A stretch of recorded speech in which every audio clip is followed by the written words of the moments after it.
Hello, hello. Good afternoon, good evening. I hope you guys are ready to watch me suffer with this RNG in this last fight. Hey Dart, hey Kerrigan. Coming home with a fresh smile from the dentist, no cavities, time to celebrate. Very nice. You can also celebrate my misery as I fail. Or maybe, I don't know. Maybe you'll celebrate me finally getting Polara, but I don't think she's anything to celebrate, to be honest. From what I've gathered, she's a medal. She's just a medal.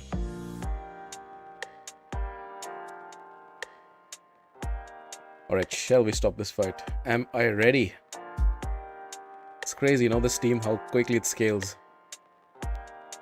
And still I don't have full masteries, which is the bonkers part. Okay, Kerrigan, do you think I should do the free what's it? Free refresh? No, I'm even forgetting the word. Like not save the fight. He does so much damage. This is brutal difficulty. Like you can literally see the health bar move, which is usually not the case.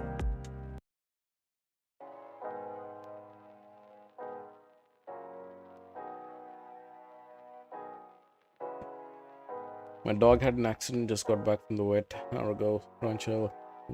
I'm sorry to hear that. Hope he's doing better.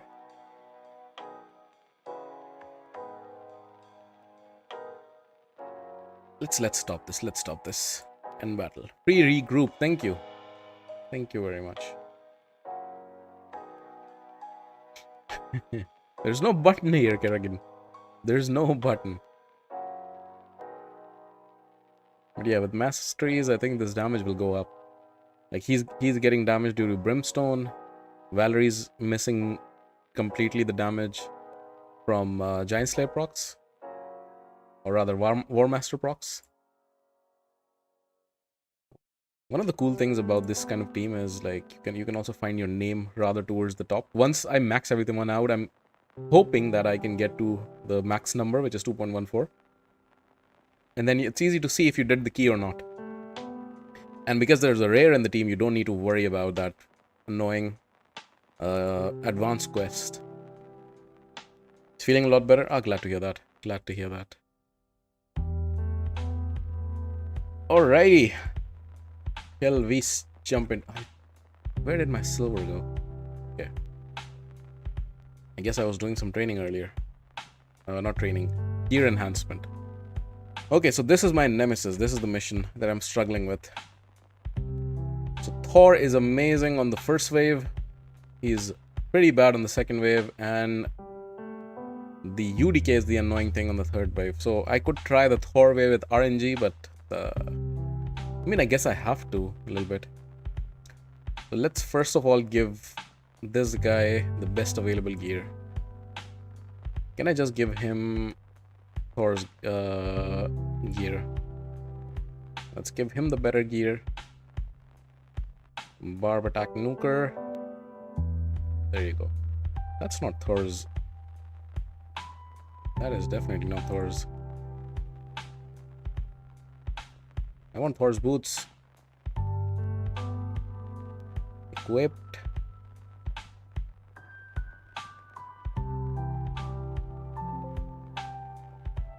Regarding Polara, I think Mikage is goated.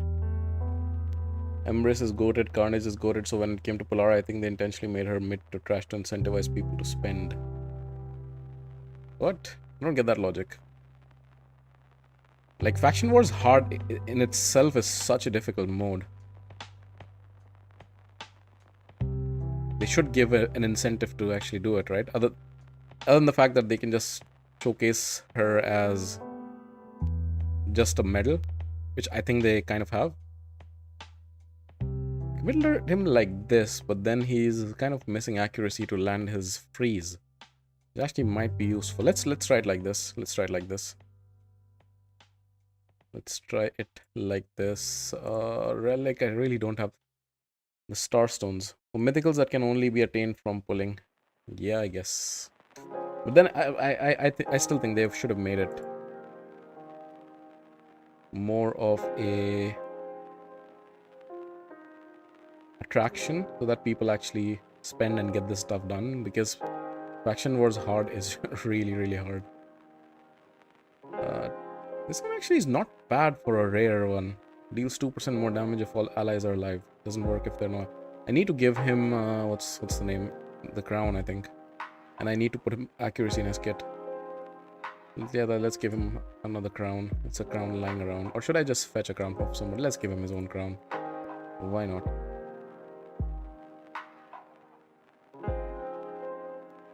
3-star is enough. 16 accuracy. Okay. Don't have a lot of triangular ones. Crit damage increase or more damage to shields. Are there any shields in that fight? I don't think so. Debuffs, I guess.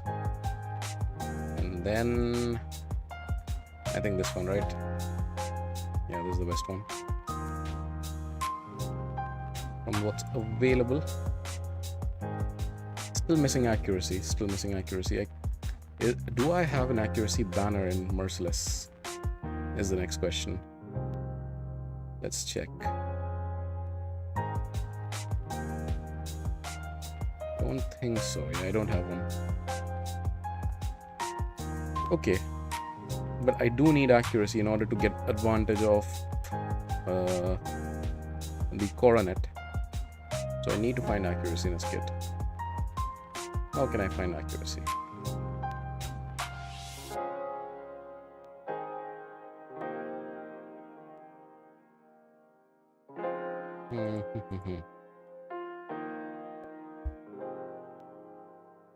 Faction, the incentive is glyphs and forge mats. That's true, but that's the incentive to get to stage 21 and farm it. That's not the incentive to 3-star every stage. You know? You can easily get to stage 21, easily in quotation marks, and then start farming 21. You will get the mats. You will get the glyphs. Faction Wars hard rewards should be scaled like Lydia, usable almost everywhere, not whatever they have put as. Yeah, I agree. But that's the thing, like a lot of areas in the game, the reward is actually pretty good. But here somehow they fumbled. They fumbled hard. Okay, where do I find accuracy? Let's try with 250. I get another 70 odd from the area bonuses, right? 380. It's not enough still. Thor is a liability because of his passive, actually. Yeah, Thor is a big liability in this fight. Fortunately, I have Valk. Where's Valk's gear? I need to give Valk back her gear. No, did I steal gear? Oh no. I guess she's getting this gear. Yeah, that looks decent.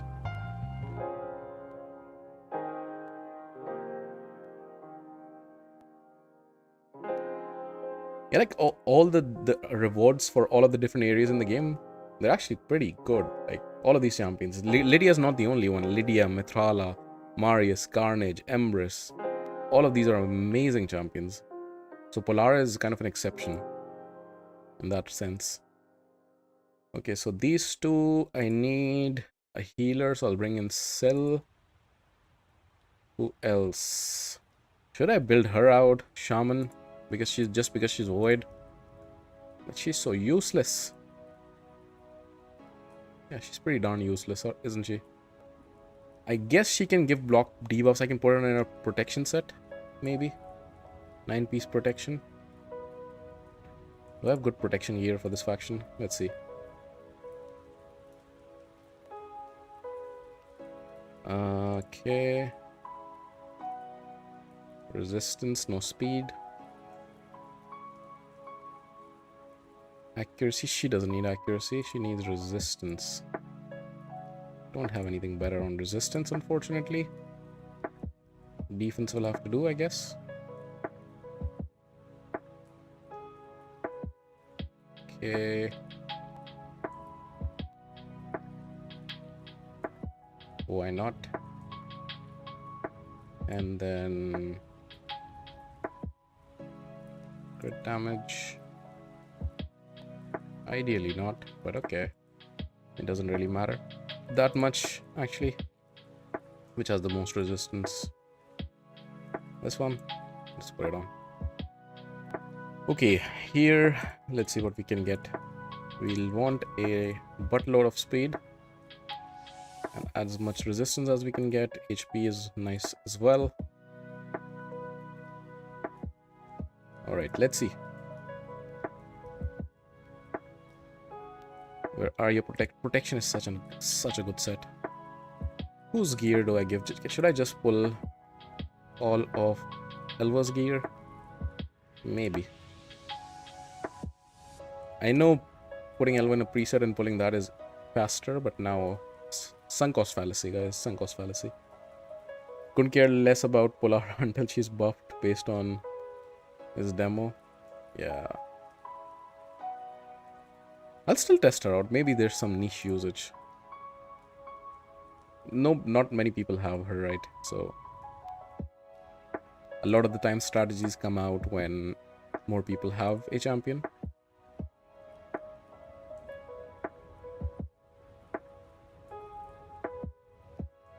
I got Marius like 6 months later than most people. He was not being used as much. That now the god that he is. That looks decent. 283. Yeah, let's go with that. I have a blessing to give her. What blessing do I give? Nothing else than cruelty. No, okay, now masteries are limited. Let's see the squad. So we have to bring in Welk for the other damage, Armans for the control. One more champion. Who do we bring in? I think for the first wave, I kind of need Thor. He's quite decent, but this. Let's try. It's gonna take a few tries. Maybe one of the 9 new bosses not in the game. Yeah, fair enough. Fair enough. She might be useful there.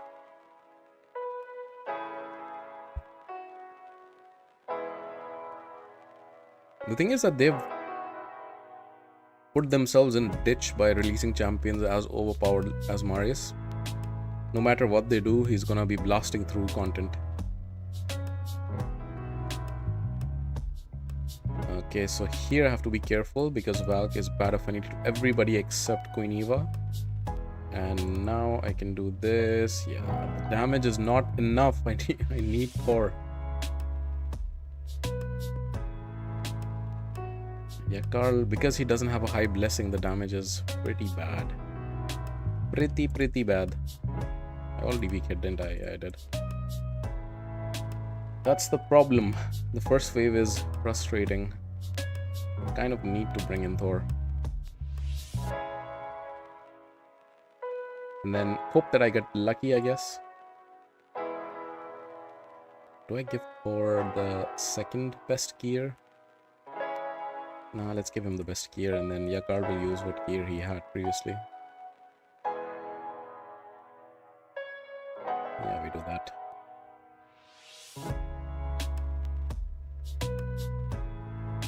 Again, his boots for some reason are not correct. No, these boots.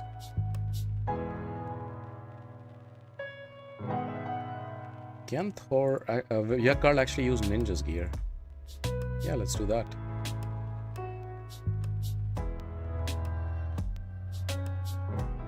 Yeah, maybe still better than his gear. Let's see. I might not be able to complete the Merciless 9-piece set. Let's see. Let's use these. Not this. Highest attack. Equipped. Merciless. Thor has these 2, and then this.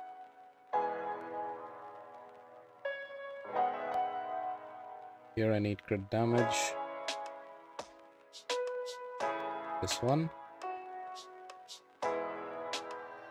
And then finally, ideally speed and attack. What do I have? This one. Accuracy so bad. Maybe I don't get the 9-piece. I really need accuracy. Yeah, I definitely need accuracy. Better to give him accuracy than get the 9-piece, I guess. Like this. Yeah, that's better. Okay. My goal is to get Polara before Christmas. Should be doable, should be doable. Some of these stages are annoying. I mean, I'm pretty sure your roster is much better than mine.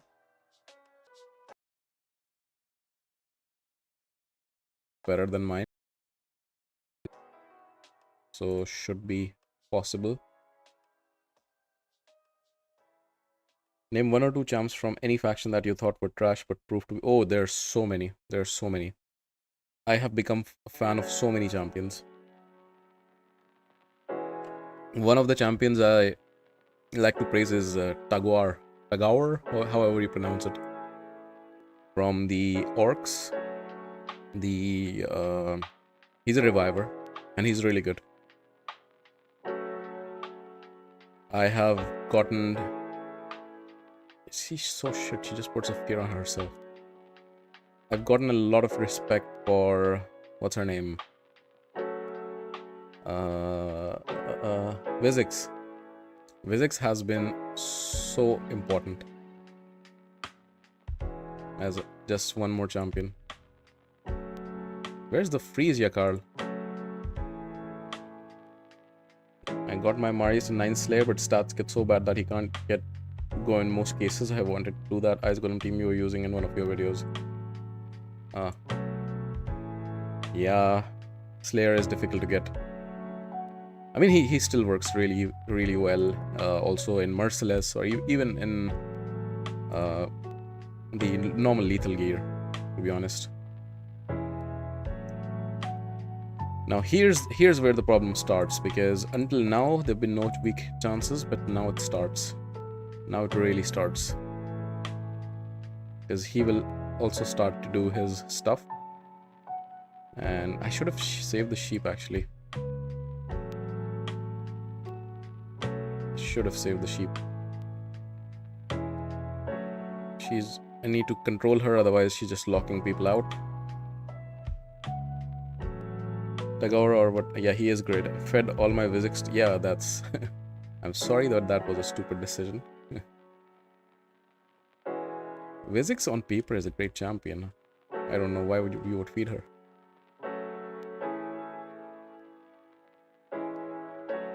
With the amount of versatility in her kit.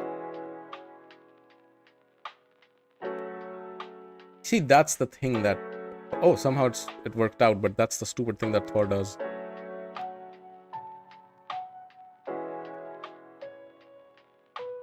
Okay, who am I sheeping here? I guess him. He doesn't do the counterattacks. Sorry, what stage? What is the condition? For the one I'm attempting right now, it's stage 17. Condition is no weak hits. Right here. That's the stage. And it's gonna be an annoying one because my roster is not deep enough, but that's been the case in so many of these. And I've managed to complete... this is gonna be annoying because now I'm gonna go for the A1. He's gonna kill her, but then he's gonna, with his passive, he's gonna attack. So I've managed to do a lot of actions where I should not have done, just with the power of blessings and epics, to be honest. Lizardmen, my main damage dealer was Ramantu. I cleared the faction. Dark Elves, my damage dealer was Vizix. I cleared the faction. Ogren Tribes, I cleared with an epic. Yeah, now he's gonna AoE. Oh, he doesn't. Nice. Okay. Yeah, Carl, you need to go after her. Your damage is not enough. Please don't put block damage. Please. What did I do? Now I'm gonna definitely weak hit, and this run is over. Right? Did I weak hit? Yep, of course I did. Or do I put Thor in a... No, but he loses damage if I put him in Affinity Breaker. That's the trouble. still get some damage with... Let me check actually. Because even the third stage... And stage 17 is the most annoying stage. This no weak hit stage. And you have no idea how many tries it took with Ogryns. I think I did it live. It was so annoying. Also similar conditions. So let me see if I can put Thor in Affinity Breaker. That might help me out a little bit. Where are you, Affinity Breaker? There it is. So I have only one weapon. Right? I have only one weapon. I didn't... Yeah, I have only one weapon. Helms, I have 3 to choose from. And this has most speed. So I guess I'm going for that. Either that or speed and accuracy. Speed and crit damage. Let's go for this one. Okay. Shields, I have 4. Crit damage, HP, speed. Let's go for speed. Or accuracy. Let's go for speed and crit damage. Okay. And then this is accuracy. This is not attack, unfortunately. Crit damage.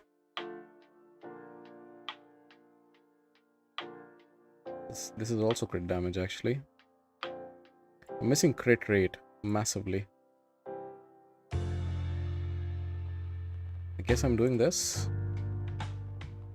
His attack drops by 1,000. It's really not ideal. Basically, by no weak hits, Plarium meant to go buy lots of void shards. Yeah, exactly. Hey, Markson. Bro, if I had Odin, I would have done this stage long ago. Unfortunately, I do not have Odin.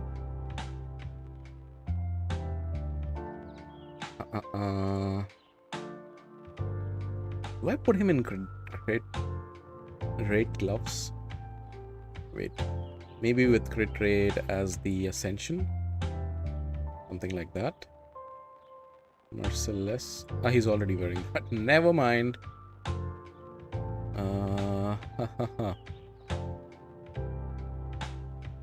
I mean, I could get an additional 5 crit rate from Slayer, right? I mean, this is what 5-piece Merciless that doesn't do anything anyhow.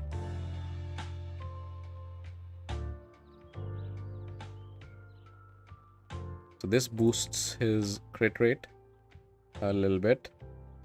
See if I can find Slayer boots as well. And let's go high speed and high crit rate. That actually decreases it. Maybe I do keep that on. Let's see on the accessories what we can do. Equipped as well. And Slayer, what do we have? I guess we're going in with this much crit rate, 87%. I'm losing even 200 more. Take it off. This becomes 74.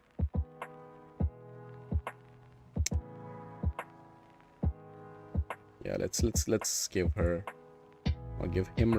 Ooh, this is good, no? This is good. 88, 360. Losing out on a lot of attack, but 88% crit rate. Let's try this. Affinity Breaker this time around.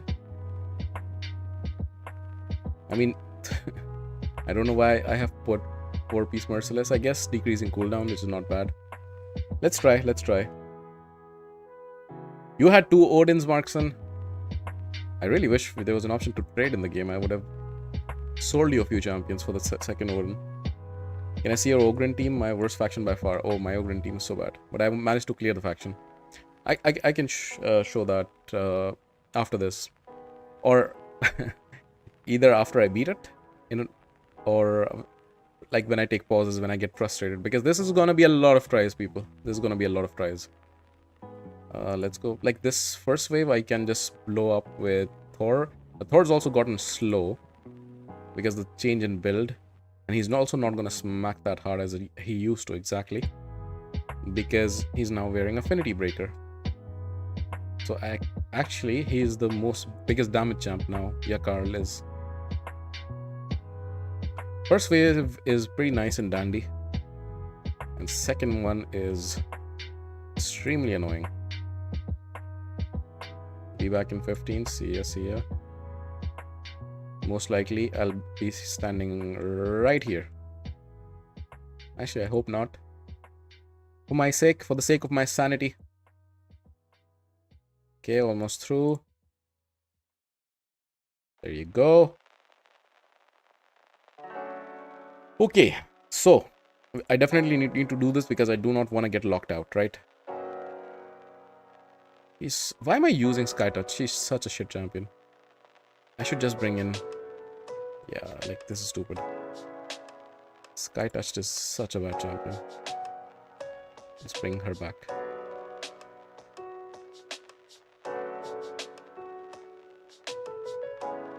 Or even Haikatun for the speed would be better than this.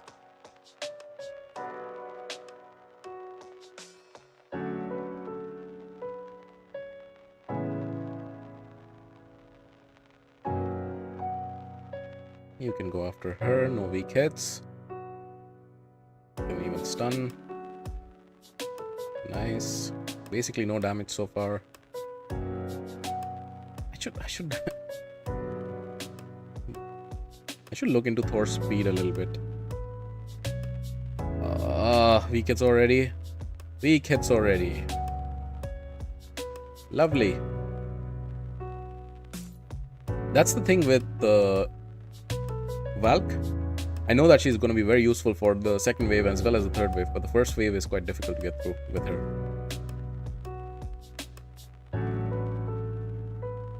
Why did I do that? I have to start off with A2, not the A3.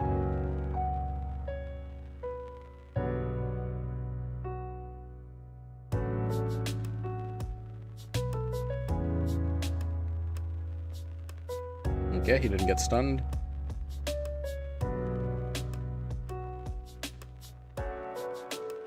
Let's AoE. Go after her. Kill her. Thor is too slow. Way too slow. At least Yakarl's hitting hard. And now I will weak hit. Yep. Okay, I need to pump up Thor's speed. Can I though? That's the question. It's 219 only.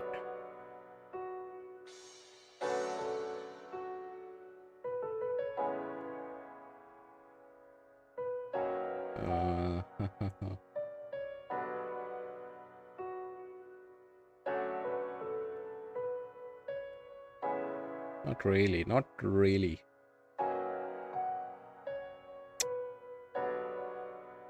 Huh.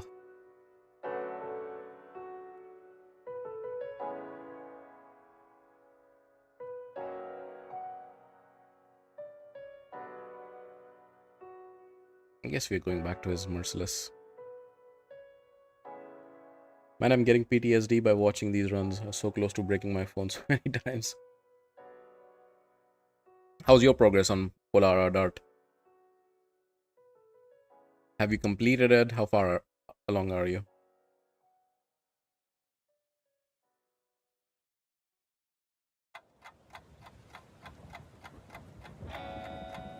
There you go. That's more the Thor I know. Kill her. And now Thor and company, you need to take care of the rest before Valk takes the next turn. I'll save the AoE for the next wave. Kill him, Thor. Ah, no. Okay, I get an extra turn. Please do the AoE. Thank you. Okay, that couldn't have gone better. On to the second wave. Now, who takes the first one? She takes the first one, right? Does Arman's hit on this? He places. He does not hit. So I can also do this because she's the fastest, right? But it doesn't matter. They'll take a turn one day. I can reduce turn meter this way. Not enough, unfortunately. but I should go after him because otherwise he'll put block damage. He'll do it anyways. He'll do it anyways. Should I steal turn meter? I am actually gonna... Oh, actually, maybe instead of Thor, Armand's needs to go in Affinity Breaker. How about that? Then I can really control the fight. That worked out, luckily. Yeah, maybe that's the play. Because right now Duchess has done her job, kind of.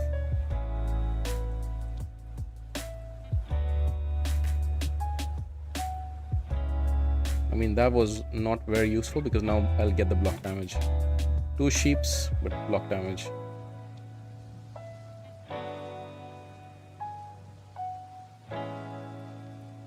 Oh no, not even close. I gave up on that dream. Waiting for good champs to drop by. Yeah, I get that. Good champs or just like the next thing in the game, you know? How now we have relics, so everything's a bit easier. The older content is easier. Whatever that next thing is. Old content always gets easier with new additions.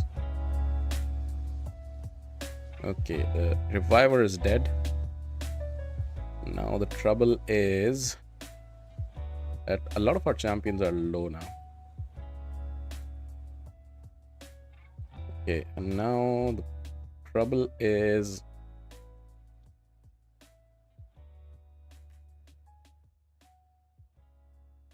The trouble is that I need the block damage to run out. This guy also puts a veil, which is quite annoying. And my... Okay, let's... Cheaper again? No, let's cheap her. We get out the veil, but now Thor is also dead. Not ideal whatsoever. And another jump is dead. Yeah, I'm not... I'm too far behind now, right? Let's get Yakarl back. Now she's gonna refresh cooldowns and I'm gonna get block damage again. No, he goes for the A2 first. Okay, interesting. Now, yes, I can't go for the A2. No, really, I can't. Yakarl, you need to get... Okay, that's over. Okay, we try this. We try Armand's in Affinity Breaker, actually. So let me make sure that I have this preset saved. I do. Okay, nice. Then we try him.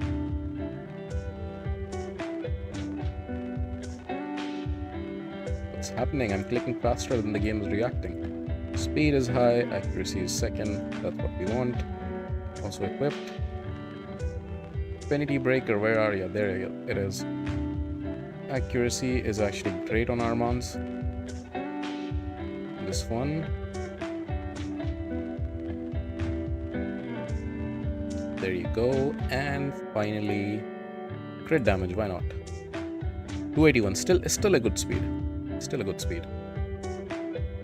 This is not ideal. So I mean, I really don't need much accuracy, to be honest. Can I find him speed boots in speed set? That'll pump up his speed even more. Oh, what speed boots do I have? Does anybody have speed boots with speed at ascension? You do. 15 speed. That's nice. Okay. Then let's continue. Let's continue with this torture. So close yet so far with Polara. Okay, Armand's... I mean, on this first wave, there's no weak hit anyways. It's the second wave that I'm counting on you for. Okay, and we just need to get rid of everybody by the next time Valk takes a turn. Why didn't I AoE there? I should have AoE'd. Please kill her. Perfect. Okay, now I'm wearing Affinity Breaker, but I weak hit immediately. Lovely.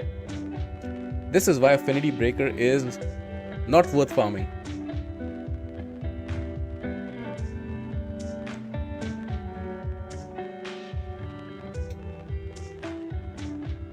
Like, still has quite a low chance.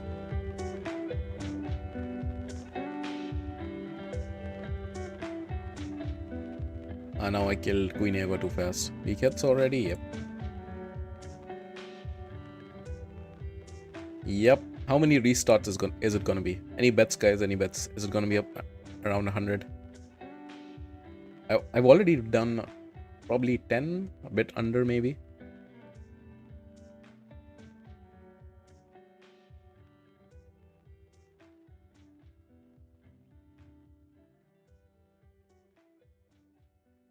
Okay.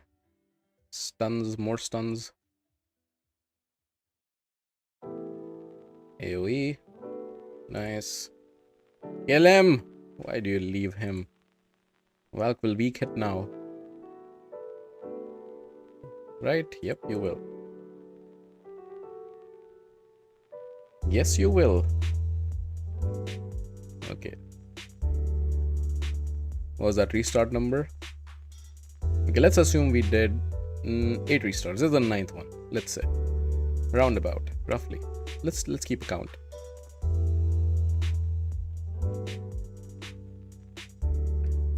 Okay.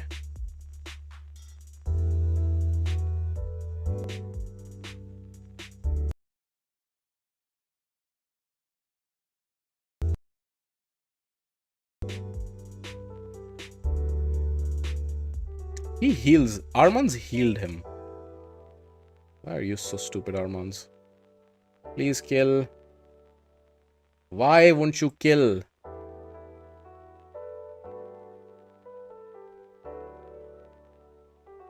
Okay, restart number 10.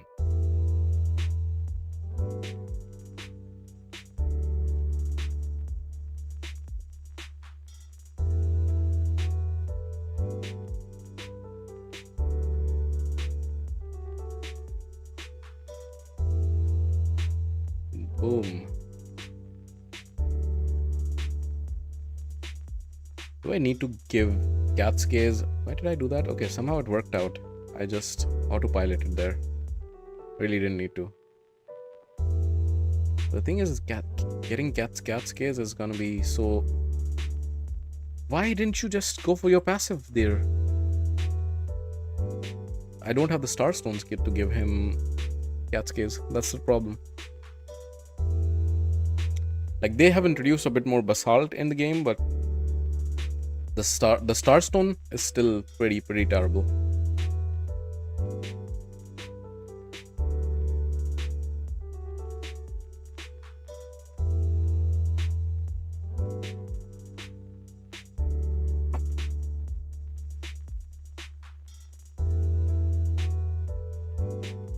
Problem with Yakar is also, like, he freezes, right? And freeze reduces the damage taken by the enemies. It's one of the issues with Yakar. Okay, Affinity Breaker on Armans, please. Affinity Breaker, no weak hits. Thank you. Thank you. Okay. Now, we go for... We don't sheep yet. Everybody's stunned but her. But her turn meter is very low.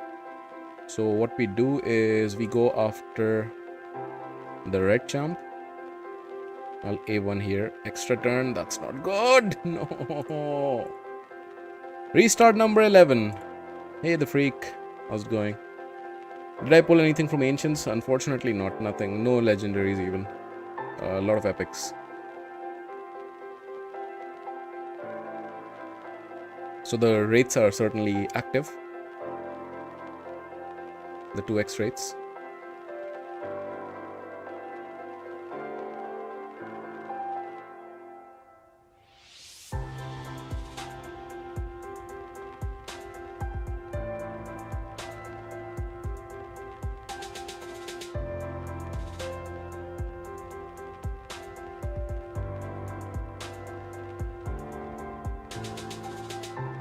Alright. Affinity Breaker. Weak hits? No weak hits. Okay, good. Okay, we are down to exactly the same scenario that we were in the last run. Is Thor gonna be messing this up as well? Very likely. Extra turn, and he goes for it, and he messes up exactly in the same fashion. Restart number 12. Korgar Deathbell. He's actually a good champion. He's one of the champions which helped me clear the faction crypt in hard mode. So if he's not a duplicate for you, I think that's a nice pull. Valk. We get already, yep. Restart number 13. How many is it gonna be? Am I gonna go 250? Let's see.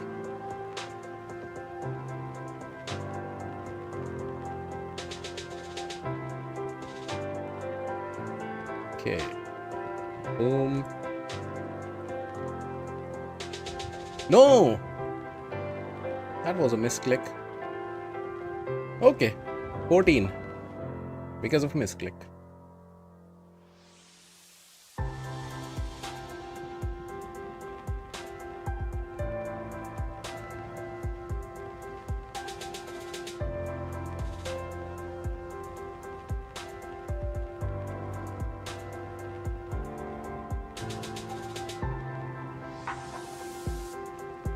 Okay, just give me 1 second.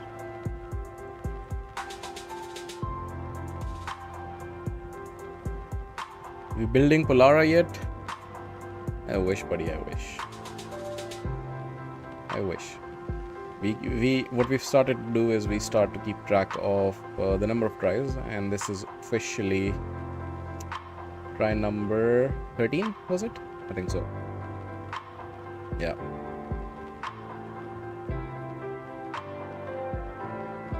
Okay, let's go for the A1.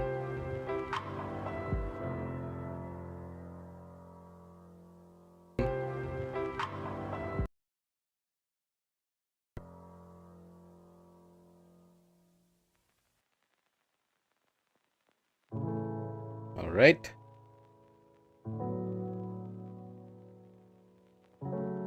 Nice. No weak hits, right? Yeah. Good. Okay, this is the third time in this kind of scenario. Or are you gonna mess things up? Yes, you are. Weak hits. Oh, we were lucky. We were very lucky. Now, I can go for the A2 here, actually. But should I? Maybe I should, because they are stunned at the moment, so they're not gonna counterattack. So I can do that. Let's do it. Okay, one is dead. Ah, she's almost dead.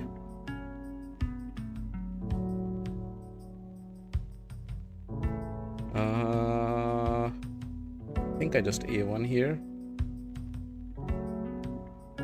He's almost dead. Should I go after him for the freeze, hopefully? Yes. Okay. Or don't you dare mess this up. Don't you dare mess this up. Okay. I need to kill. Let's kill her. Of course he heals, okay, but it's fine, right? I can sheep right now. Yeah. Decrease speed, please. Thank you. No weak hits, right? Good. Now I will actually... I should kill him because Thor can mess this up. Yeah, I'll kill him so Thor doesn't mess this up. That's fine. Now I can... Right now, now Thor is safe to hit. What that means is I can go for the A1. Very good. Do I go for the A2?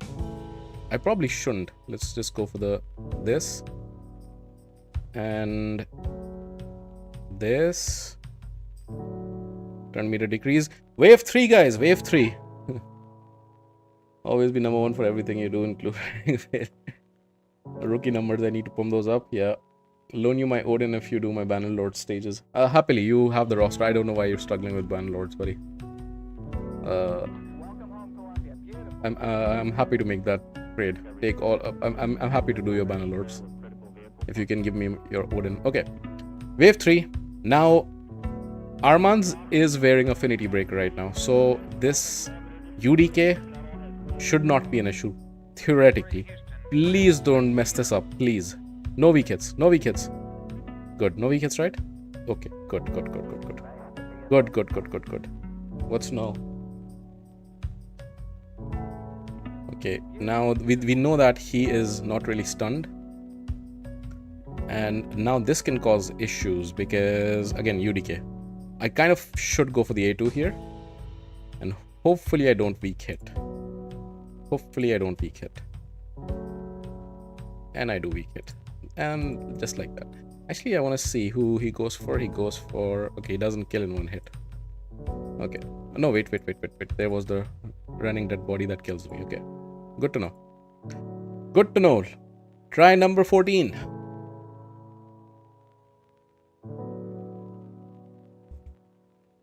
Try number 14.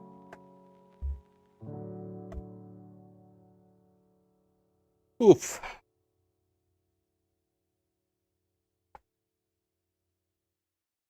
Okay.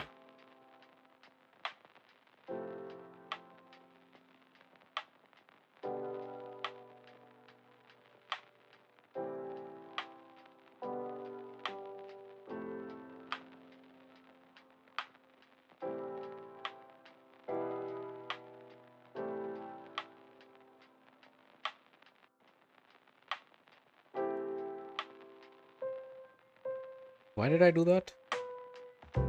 Okay, lucky. Okay, so Armands don't weak hit. Good. A1. Thor has to not mess this up. We can safely do this. Thor, please be a good boy. Don't mess this up. Please. Okay. Freezes. That's fine.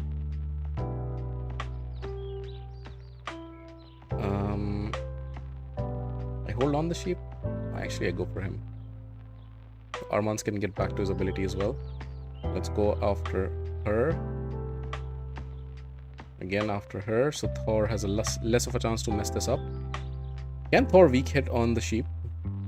I guess we'll find out. He's gonna AoE anyhow, right? So I might as well.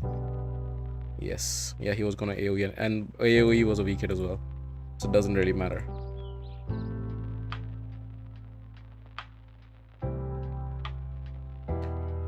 You have an idea, regear everyone except Yakarl to be so slow they barely take a turn, HP and defense boots, and mitigate all speed like you're building a UD.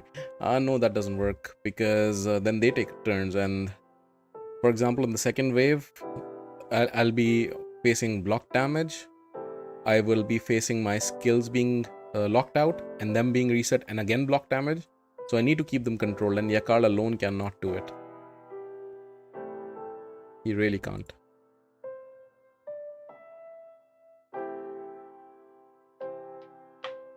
If Yakarl was hitting really hard, then yes, that would work. But unfortunately, he's not. Oh, that's not good.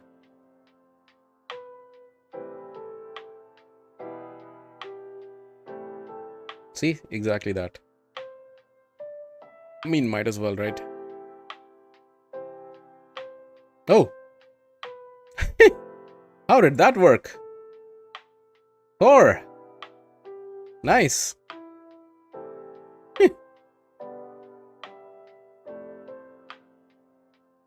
Okay. Restart number 15. Maybe 15 is the lucky number. He actually can in fast relentless. Yeah, but in relentless, he's not hitting very hard.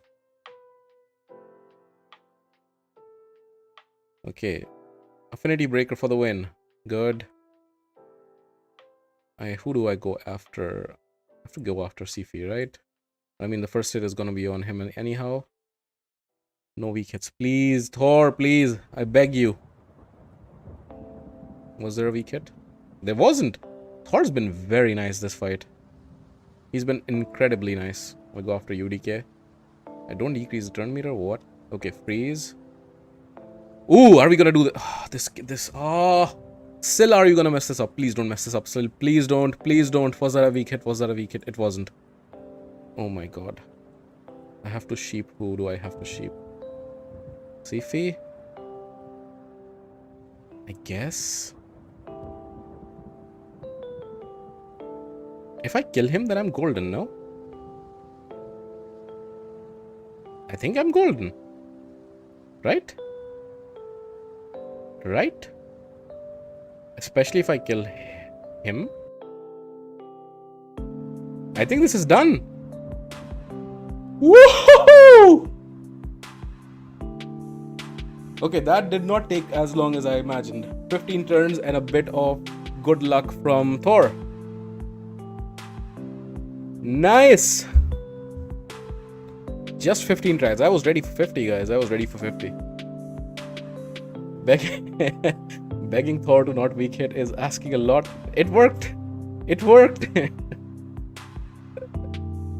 And a 6-star speed clip as well, which is not bad. Oh my god. You know, Barbarian was the crypt that I had done 62 out of 63 stars, the fastest.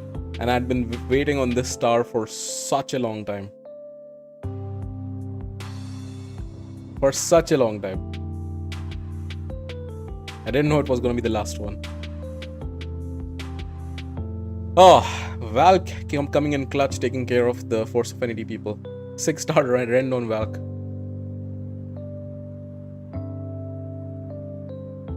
That's cool, that's cool. Thor, thank you very much, Thor. And the other clutch thing was Arman's an Affinity Breaker.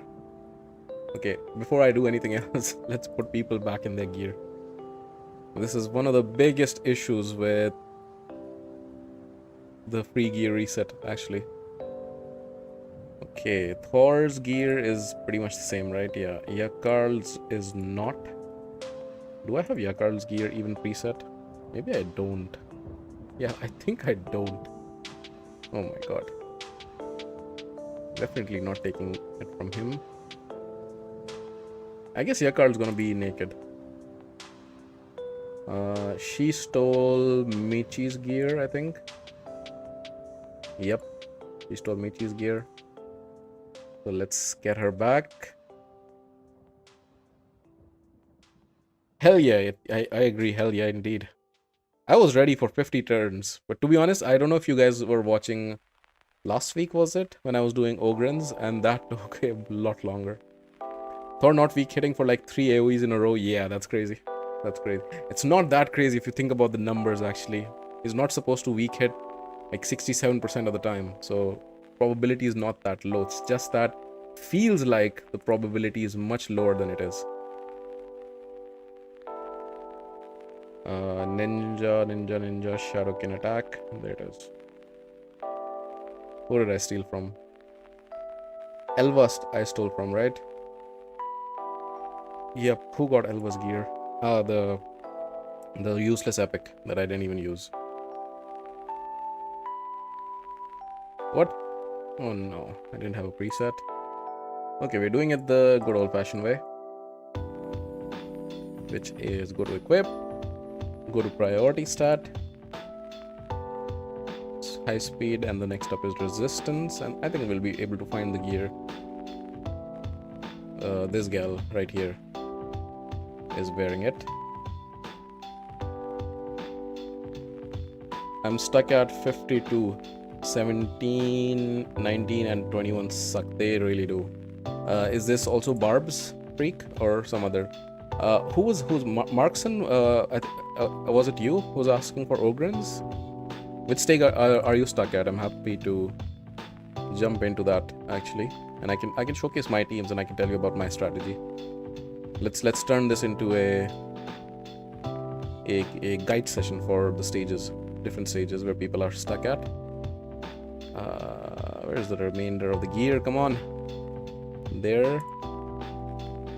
And then finally, where is it? Am I blind here? I'm already done with this. I was looking at the wrong one.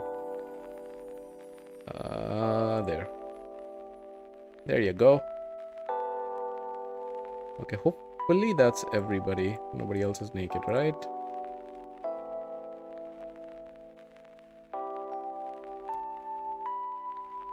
Yeah, I think it's fine. Oh, Polara. I think I can also pull her, given that it's Champ Chase. It was you, Markson. Okay. I'll showcase.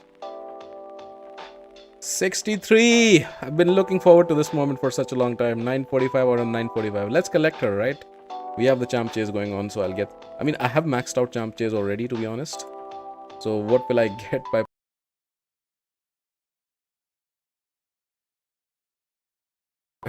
I will probably pull her anyways because I'm not that patient.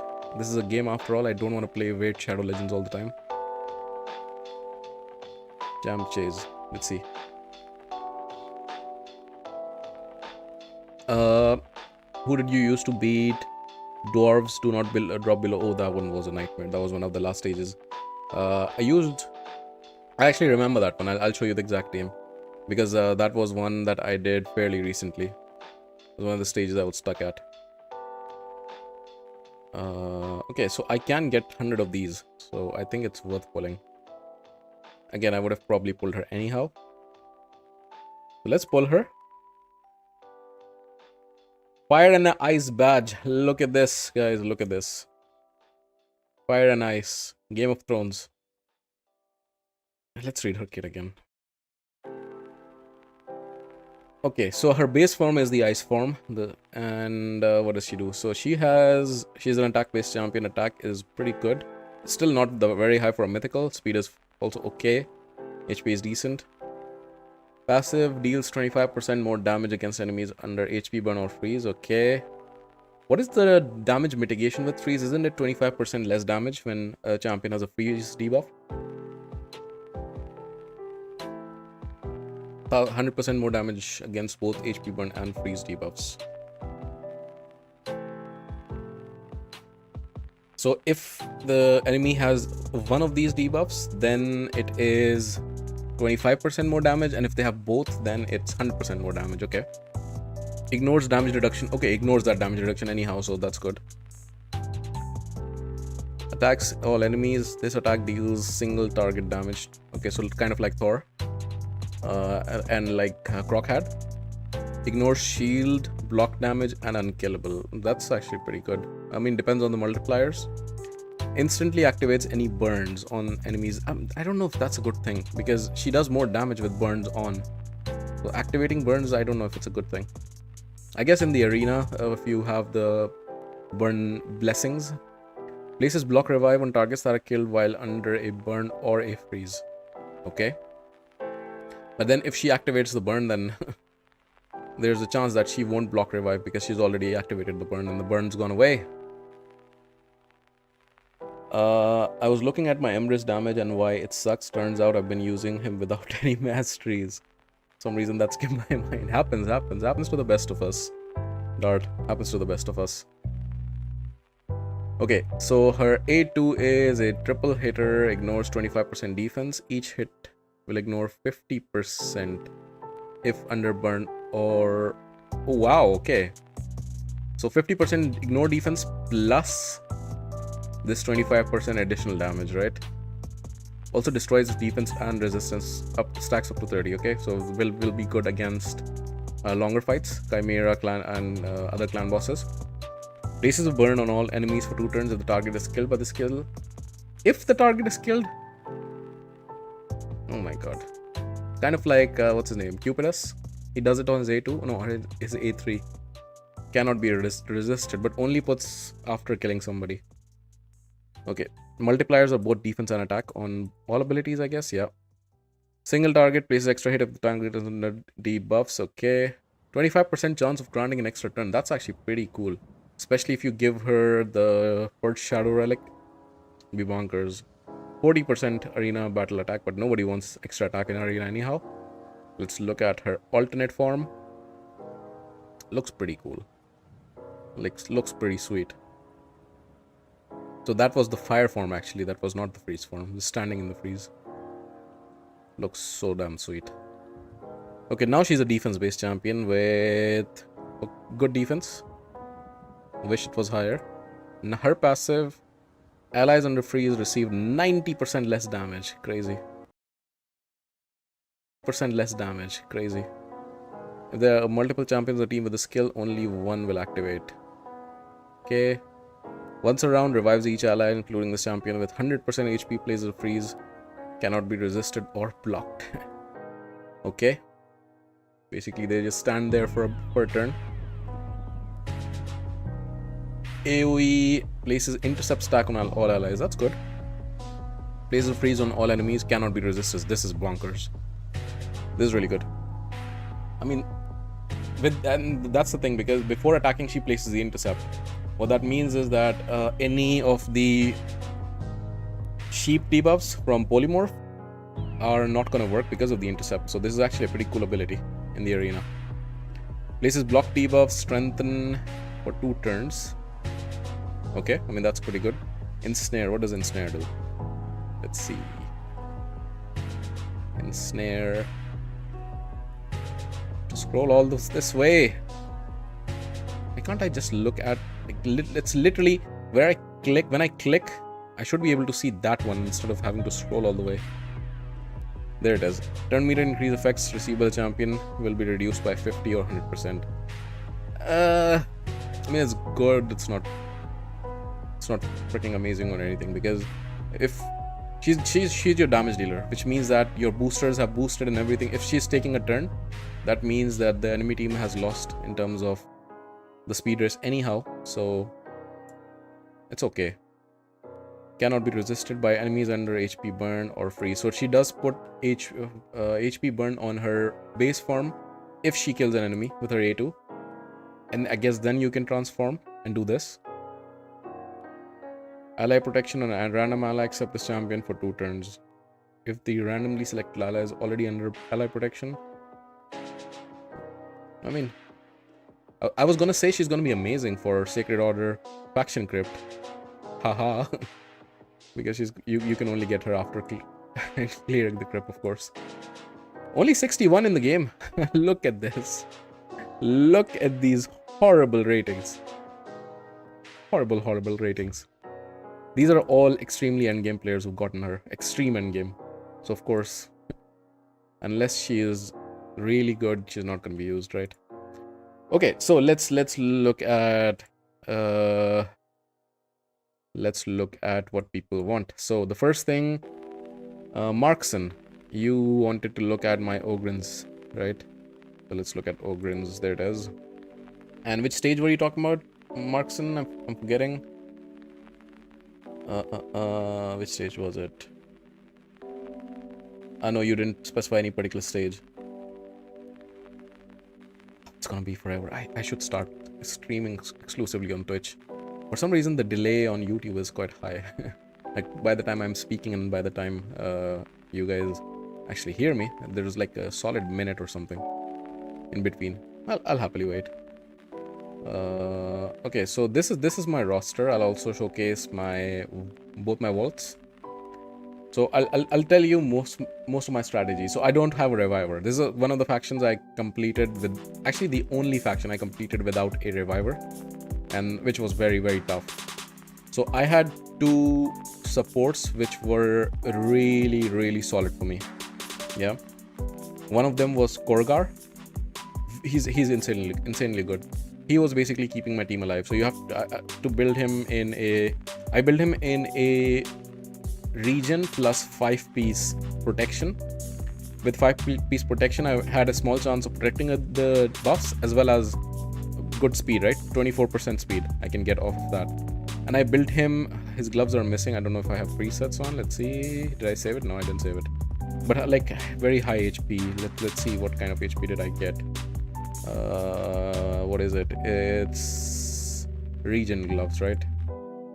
So I probably did this. Speed extremely high, and then resistance. So let's see, what was it? Region was not this, definitely. It was probably this. So these were the stats in the end. 77k HP, 4.5k defense, 303 speed. And good thing about Korgar is that he brings a turn meter fill. A 30% turn meter fill on his A2. So a lot of the times I would start off with this to get myself an extra turn. And then I would protect my allies with the A3.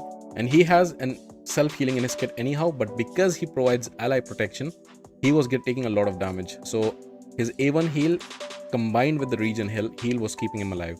And then I gave him this relic, which was very helpful. And I had full masteries on him, of course. And yeah, he was a solid carry in a lot of those stages. And then the second cool champion here for me was Blizzard. Blizzard is a very underrated fusion. He's so good. and he was in a bolster set for the shield, and this was very important for some of the later stages, especially the stage with you have to keep him alive with 75% HP or higher. That stage, he was crucial for that one. So as you can see, very high HP, good defense, and decent speed. And I kept both his accuracy and resistance high. Accuracy, of course, for him to land his freeze. He has a very good freeze ability, 4-turn cooldown, AoE freeze, and decreases the turn meter significantly as well, 30%, which is nothing to scoff at. So very good champion. And then he has a triple hitter. Also, he puts out a lot of freezes this way, like 50% chance. If you give him sniper, it can increase a bit more, right? So very often I was just like crowd controlling the entire team very, very easily. So this was kind of my cheat code over there. Relic, I just threw on a random relic, doesn't really do much. But yeah, kind of this was the build. Blizzard is really, really solid. I don't even have the War Master or anything on him, just was getting his accuracy up. Because it was a tough build, also getting his resistance up. So these were my two supports. Now for damage, I have Biggin. Now you have to remember, in Faction Wars Hard, I'm turning this into like a proper guide and such. But one thing it's very important for Faction Wars Hard mode that I've realized, clearing it out, good champions matter less, good gears matters more, and most importantly, blessings. Higher blessings will trump a good champion very often than not. So my big gun, because he only has a 3-star blessing, I'm not able to get a 6-star rend on him, right? So he was not doing as much damage. So I had a 6-star rend on Siege Hulk. So Siege Hulk was my main damage that I was using. And for a lot of the stages, I was using him just in lethal set in this build, right? I'd say just, but he has a very good build with almost 8k attack in a lethal set, right? But for some of the later stages, I even gave him some of my best gear possible. And I think I gave him 9-piece Merciless as well towards the end. And there he was killing people left and right. And this relic is excellent for damage. It's an excellent relic. I gave him this relic as well to do even more damage, because he's killing people left, right, and center. 6-star rend, of course, and then the damage masteries. So instrumental, very, very good champion that I was using for my damage. Then I was using, so I started with using Ugo. In the early stages, I was using Ugo in 9-piece Feral set, but I was not using Ugo towards the end. Now here comes my another secret weapon for Ogrins, which is Eurogrim. Eurogrim was also very instrumental, and he was instrumental for very, very simple thing.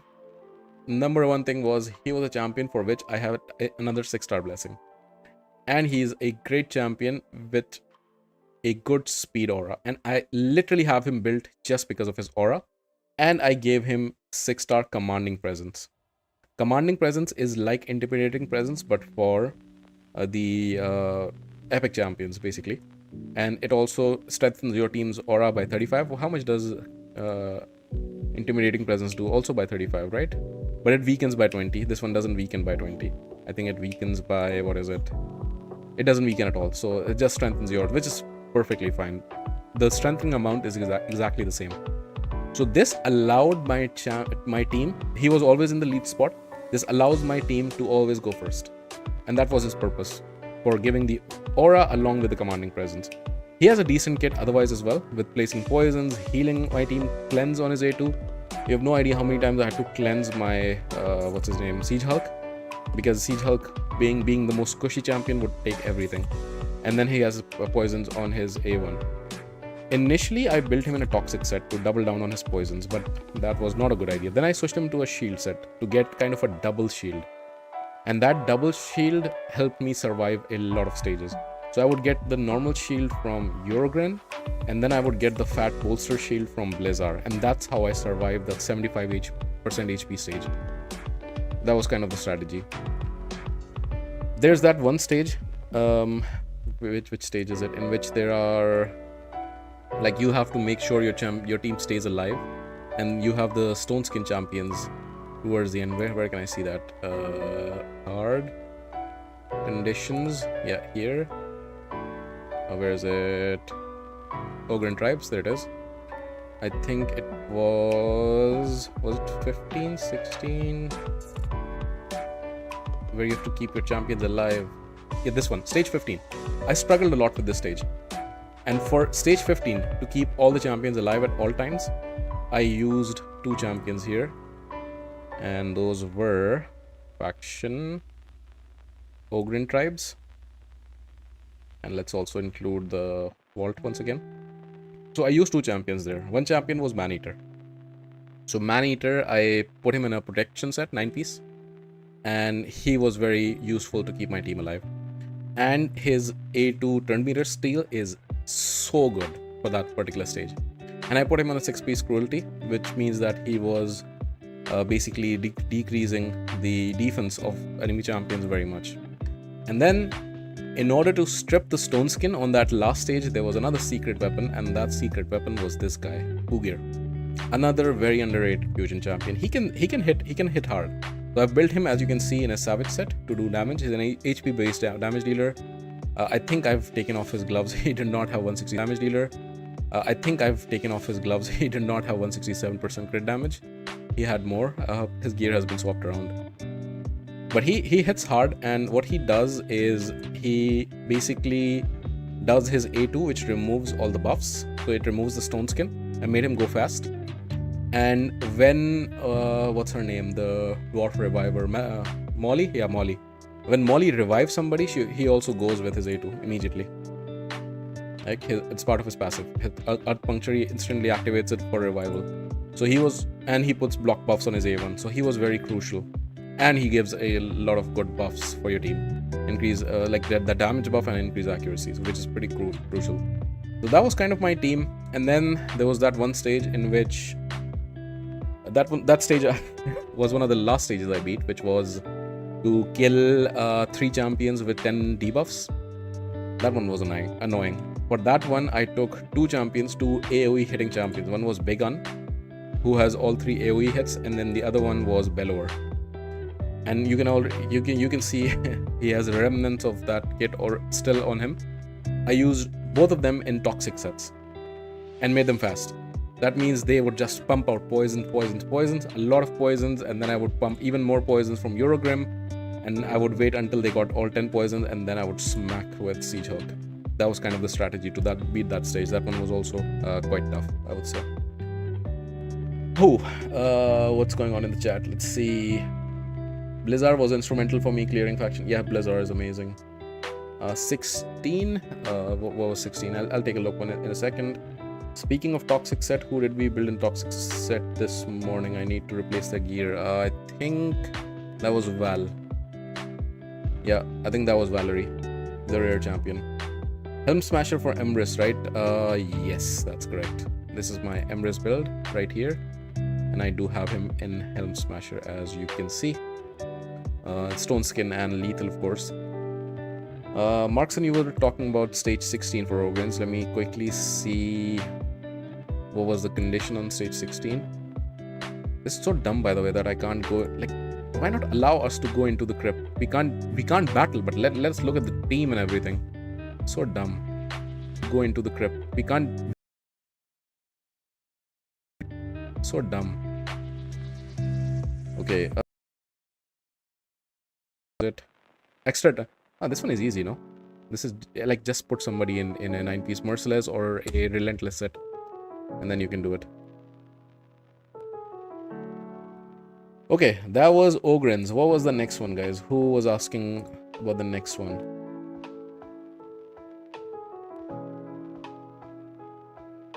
Let me change the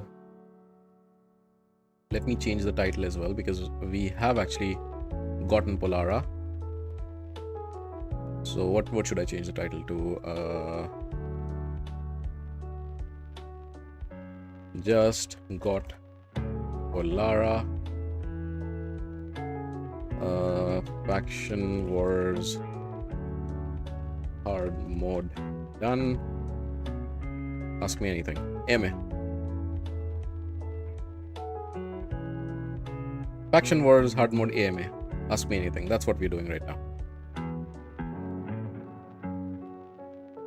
Okay, so who was the next one? Let me see if there's something in chat already. 16 was Stone Skin team. Okay. That was 15 though, not 16. But yeah, we've talked about it. I think I know your brother. We met in upstate South Carolina. I don't have a brother, so whoever you met, nice that I guess they look like me. Or I don't know. I have never been to upstate South Carolina. I would like to though. I've heard nice things about that place. Who was it? Kerrigan or Freak? Who was the other one? Freak, I think. No, Kerrigan, who asked about Bannerlords, right? I'll wait for your message. I'll wait for a message. Also been speaking a lot. Good to take a pause.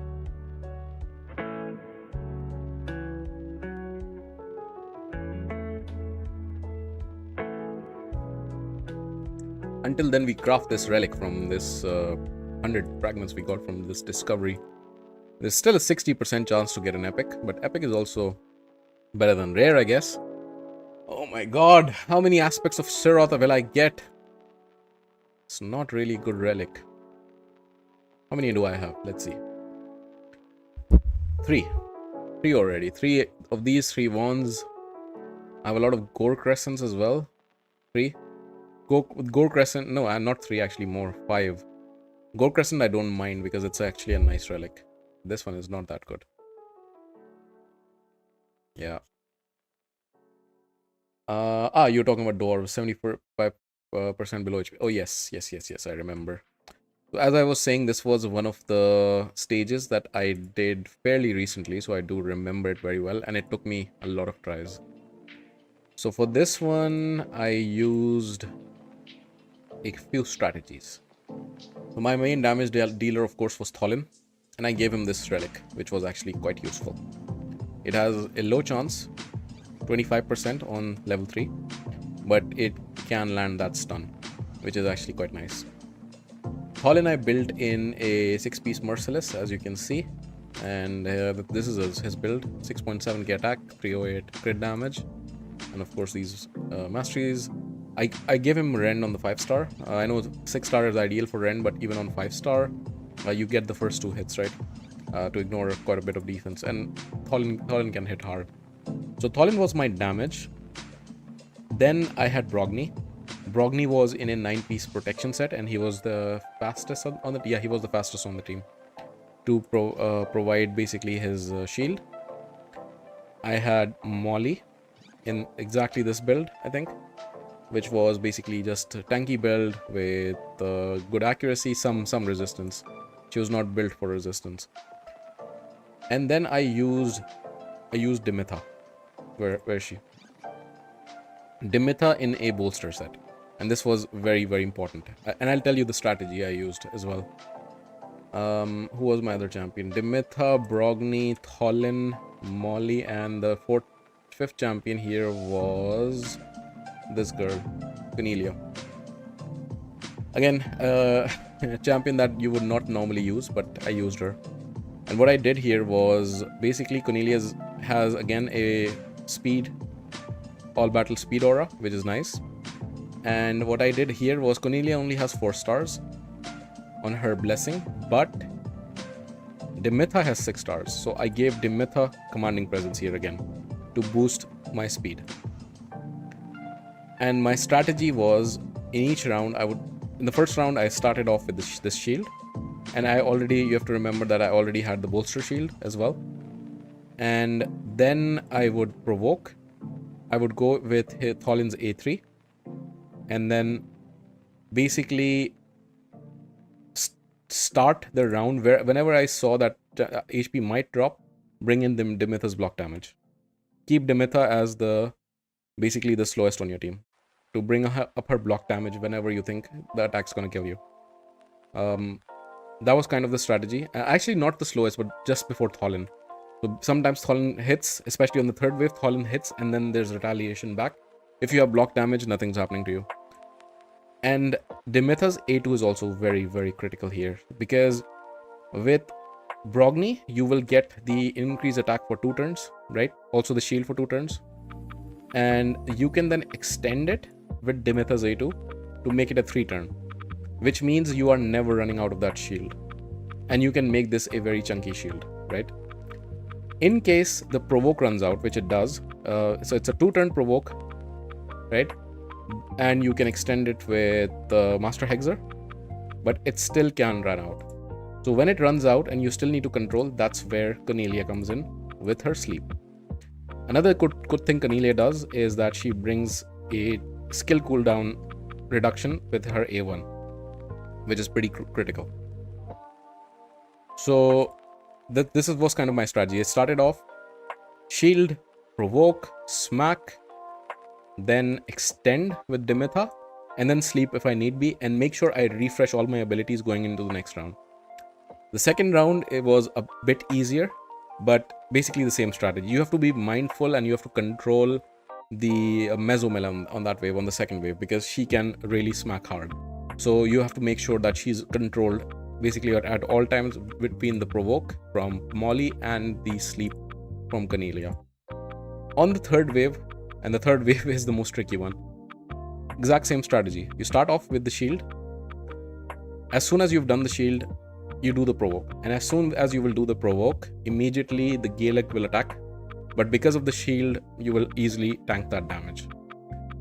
After that, what you do is you will basically put block damage from Dimitha, right? And then immediately with Tholin, go for his A2. There's a single target attack on that faction unity champion, Aragaz. And your Tholin should hit hard enough to be able to, with increased attack available, to be able to kill Aragaz. Once Aragaz is dead, it becomes super simple. After that, basically between, again, the provoke, which you will still have a turn left on, and then on the next round, you will use the sleep from Cornelia. Between those, you can then use their A3 on the next round, and you will be able to smack through the wave. That was the strategy. Colin I have built but not tried yet. You should try him. He's really, really good. You remind me we can extend block damage. No, we cannot extend block damage. And that would make things much simpler, but no, we can't. If I'm not wrong, provokes can't be extended with... actually, yeah, you're right. You're right. Provokes can't be extended with Master Hexer. Let me read that again. You are absolutely right. Then maybe I should change it, actually. Yeah, you're right. This can't be extended. Yeah. Then ignore that part. She's not extended with Master Hexer. And yeah, I should take off that blessing, that mastery off of her. But still, like the 2-turn provoke and then the 1-turn sleep here does control them quite nicely. She has it on a 3-turn cooldown, so she'll get it back by the time they wake up from the sleep, basically. Can't stand Cornelia. She's a good champion. I don't know why you can't stand her. She's actually a very good champion. Speed battle aura, sleep, cooldown reduction. What else do you need? She even heals your allies. She's a very good champion. She was my dedicated sleeper for the Sand Devil before I pulled Sifi for a long time. I have nothing but respect for Cornelia. Very good champion. And that's the thing I'm telling guys. Faction Wars hard mode. I'm not a huge spender, which means that I don't have a very deep roster, as you can see. Like, I have good champions, yes, but I don't have a very deep roster. I don't have all of the best Void legendaries. I don't have a lot of mythicals or anything. Yet I've been able to complete it because a little bit of strategy, good gear, very good gear, I would say, and I have prioritized blessings extensively, and blessings are very important.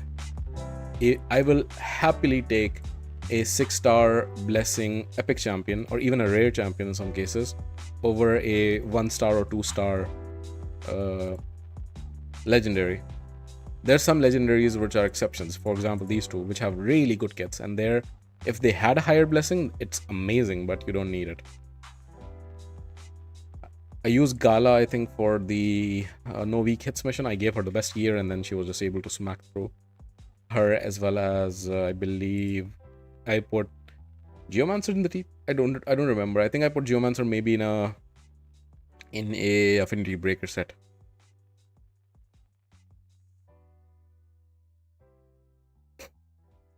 She has the face of Nightmare. Does she? Does she? Does she really? She's so beautiful, no? The Purge. She's wearing the masks used in the Purge movie. She's creepy, I'll give you that. They're much creepier and weird looking champions in this game, aren't there? She's not the most horrible, I would say. Like, much creepier and weird.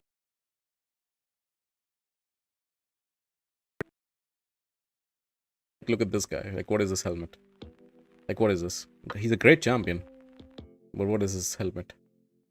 And then if you want to find the most ridiculous looking champions, go to a demon spawn, for example. Some horrid looking champions. Dwarves aren't that bad, to be honest. Dwarves aren't that bad at all. Okay, who's up next? What are you talking about, Dart? Make it more of clickbait.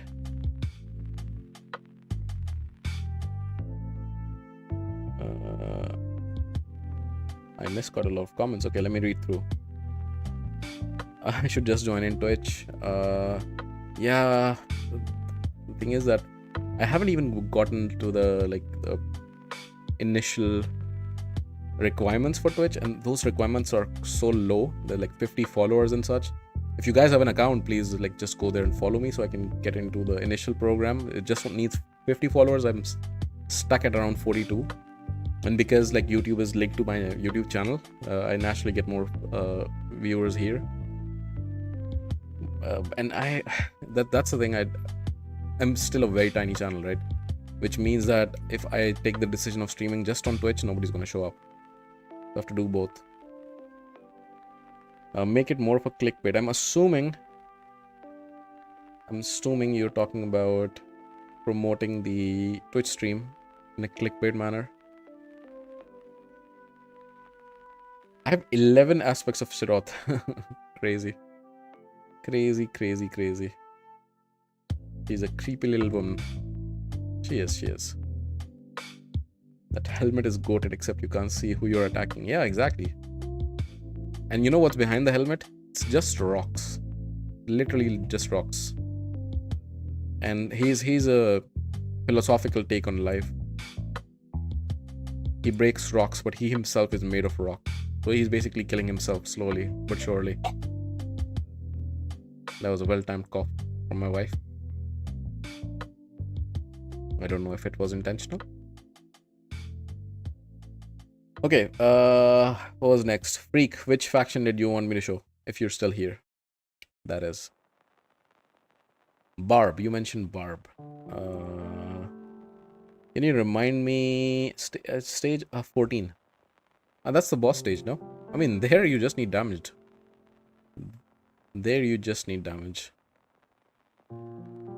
Yeah. I'm assuming you have a Thor as well. If you were playing last autumn when the fusion was live. If you have Thor, that's all you need. Thor and between Thor and Yakarl, basically you can do it fairly easily, I would say. I mean, I'm assuming that you have maxed out your faction wars area bonuses, which I would highly recommend that people do because it's also very cheap to do it. Like even level 10 is just 500, so it's extremely cheap to do it. So I would highly recommend it. And again, start off with ignore defense. That's number 1. Speed, crit damage, and speed. I would say speed is the next one, then crit damage. And then, so normally I would say accuracy and resistance, but actually resistance is higher. Accuracy, if you're late game into the account, getting accuracy from your gear, from other stuff is easier. So accuracy is a bit less. So for me, it was resistance, and then I went into HP, defense, attack, and then finally accuracy. As you can see, I didn't even do the level 10 on the accuracy. It's not needed because it's 500 medals for just 8 accuracy. Not that big of a challenge. But definitely ignore defenses first, speed and crit damage follow that, and then resistance. I'll follow in a bit on Twitch. Thank you. Will appreciate that a lot. Thanks in advance. Thank you for the doors walkthrough. Very helpful as usual. Appreciate that. Hope you're able to complete. Oh, I don't have silver. Let's get silver. I want that ancient shard. Okay. What do we do then? Do we do some live arena? I'll do some live arena. And of course, like, if you have questions about Faction Wars hard mode, happy to jump in, and I'm happy to showcase my teams in between games. Don't listen to him. He made me waste my precious LM. I did not make you waste those medals. You just were showing off with your 80,000 stored medals. And I just called your Marius weak with 80,000 medals sitting around. Not my fault you got baited into it. I was jealous of my 80,000 Chimera medals. I am jealous. Like, I'm not even gonna be secretive about it. I have 5,000. But to be honest, I did not play live arena at all for a long time. So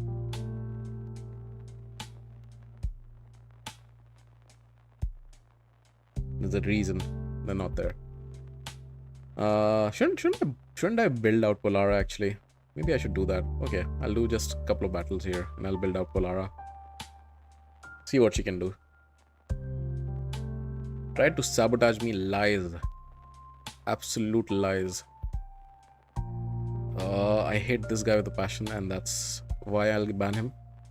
Why does he have 6-star Brimstone on Noel? Also 6-star or 5-star Brimstone on...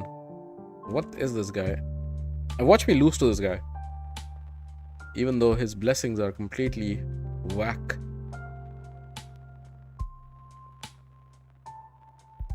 Okay, boost. There are 2 stone skins. Remove, please. Thank you. Boost once more. Who's the main damage dealer? I mean, they both are, to be honest.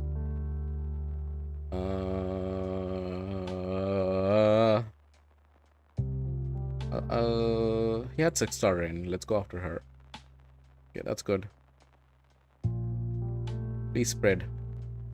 He didn't die. Are you kidding me? Come on, fear, proc. There was a weak hit there, definitely. I should have gone after him. A weak hit is annoying. He's gonna freeze. Fear proc, yes! Another fear proc. Come on. Come on, fear proc. Yes! Lovely. But now the fear is gonna proc on me as well. So, not that lovely. Come on, spread this up. Spread this up! Oh, lovely, lovely, lovely. Lovely, lovely, lovely. Okay. I did not lose to this guy who has the wrong blessings. Or I'm rather not gonna lose. On a serious note, Dark Elves faction war hard, 75% health or weak hits. Can't remember. But I'm missing one of those stars.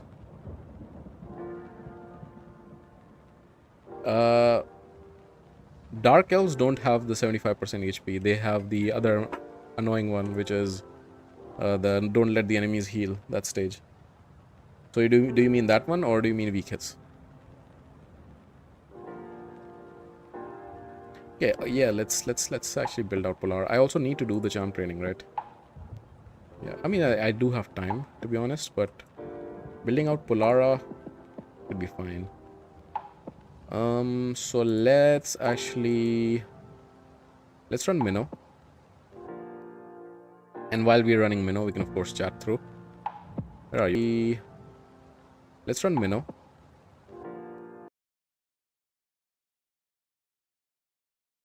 Polara, there she is.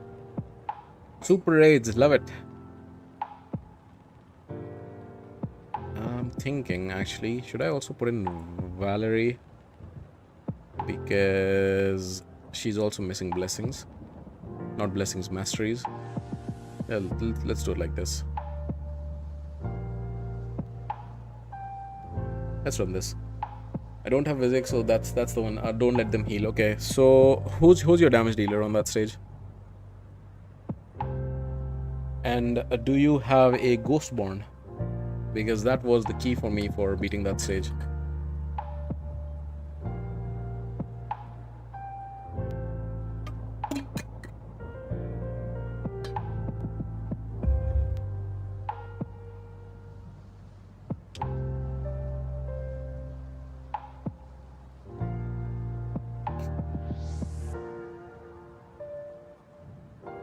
Wave 3 specifically on don't let them heal, but I probably need to utilize the free regear.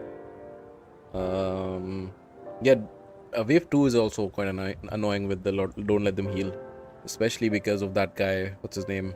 The provoker. I'm forgetting his name. Seriously, what's his name? Oh, no clue at the moment. Like the guy who provokes a lot, whose kit was changed recently, that now he doesn't reflect damage back. That guy's annoying because he, even on his A1, he heals everybody. You have Ghostborn who has a heal reduction and Vizier who can spread the healer. Ah, perfect. Then you have the basic tools. Like I can tell you what I used. So first wave is extremely simple. The only champion that you need to deal with is what's his name? Sulfurion? The reviver, the reviver healer. So as long as you just target him first, you're golden. Nothing else is an issue. Second wave, you need to... So what I did was I killed the first wave quite fast with my defense down weaken from Lydia, then Hex from Mithrala, and then my Vizix would just blow them off on the first wave. Second wave, I immediately put on heal reduction because there are a lot of potential healers over there. The other thing you need to target over there is also to target Marius, that you kind of control him, because what he can do is he can take that extra turn and he will run out of the heal reduction debuff that you've put out, and then somebody will heal him, right? Let me check. My damage dealer was Angar? No, Angar can't be. No. You were talking. You were trying to remember the name of the champion. I was not remembering. No, that's not Angar. Angar is the void Lego from the orcs. I'm not talking about Angar. I can take a look in between these fights. So on the second wave, heal reduction, take care of Marius and take care of this guy, and then make sure that you have heal reduction back by the time you get to the third wave. Third wave, you need to immediately put heal reduction on, and then basically you try to crowd control them with whatever you have. And again, the same strategy that you want to go for Aragaz quickly, because Aragaz otherwise will kill you. So crowd control him and kill Aragaz. And Lydia and Mithrala, they were instrumental in doing that. And then depending on what other damage dealer you have, your main damage dealer, just basically kill Aragaz on the third wave. And heal reduction is key. Ghostborn was enough for me, to be honest. Another strategy that I thought of, and I tried it and it would have worked as well, is you can also bring in a well-built Cold Heart. Because Cold Heart also throws out heal reduction on her A1, I believe. And with her A3, she depletes turn meter, which is really, really good. And you can build her very fast. War Chief, yes, War Chief, that's his name. Thank you. War Chief on wave 2 is annoying because he can throw out heals quite a lot.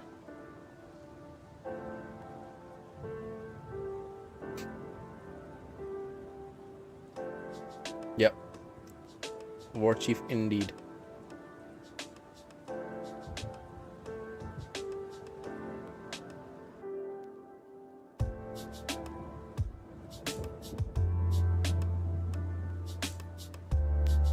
Okay, just give me a second. I'll be back. 1 second.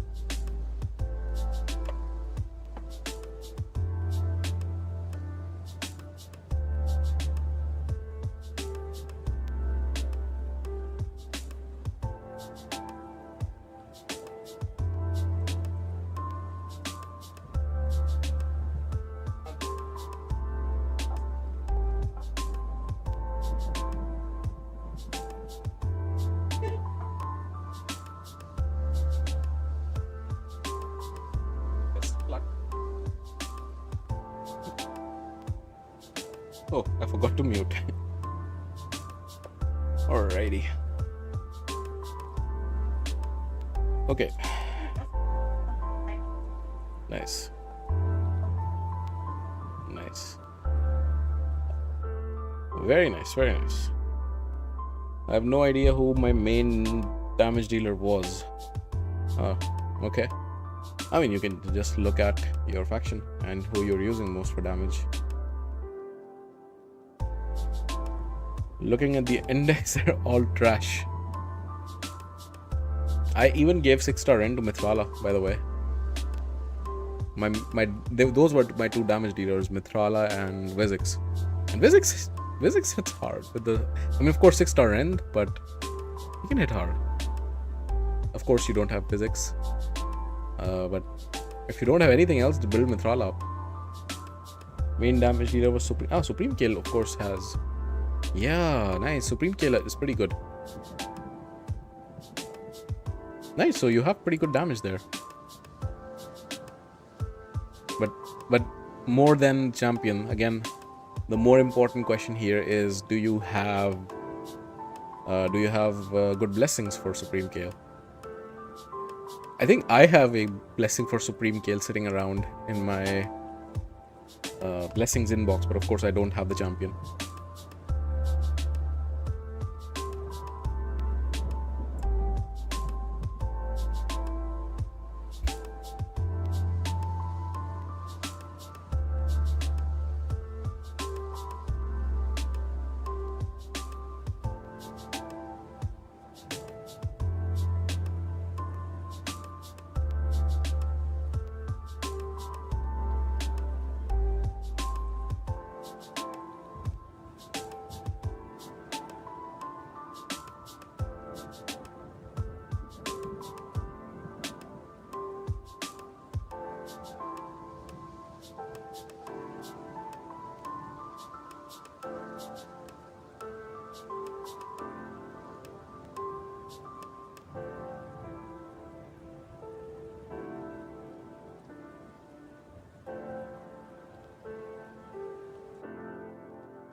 How dare we listen to him alone?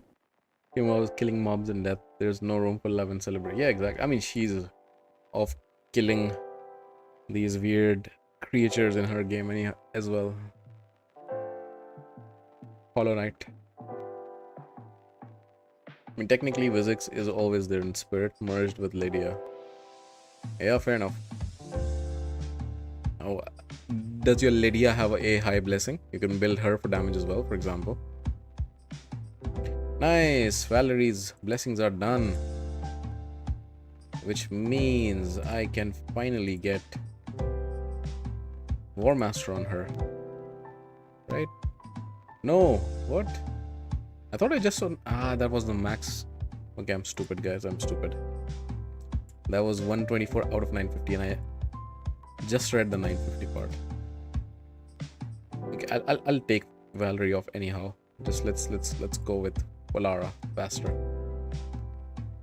Valerie's not a blocker for me, to be honest.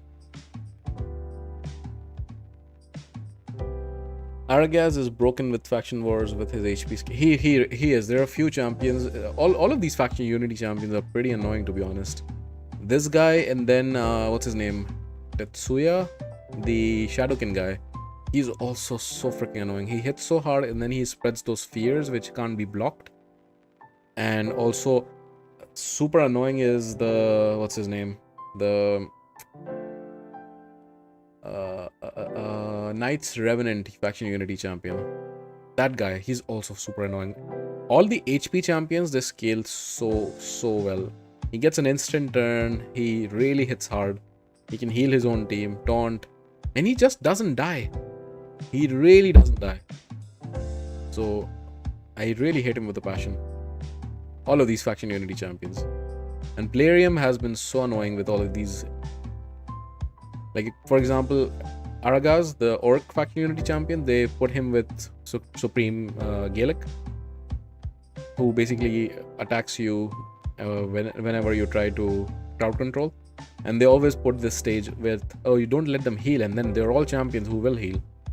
Similarly with Tetsuya, one of the ways to deal with him is to crowd control him, but they always put him in with Jingwon, who is gonna cleanse off the crowd control.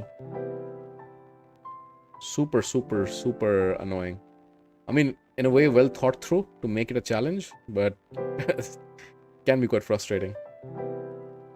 Just need to utilize Ghostborn properly and swap his gear. Yeah, definitely. And by the way, Ghostborn, if you have a decent blessing, I mean, I don't even have a very high blessing on him. 3-star, 4-star, I think. Ghostborn can also smack, by the way.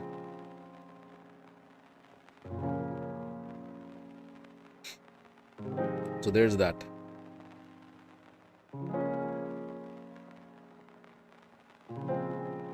Actually, while this is happening, so after this, let's put this on background and I'll try to get some stuff done on charm training. Let's do this background battle. And I do need some silver, so I'll just buy this. Because I'm out of silver. And then let's do some charm training. Okay, what points did we get here? We got points for charm training. Okay, that's good. That's really good.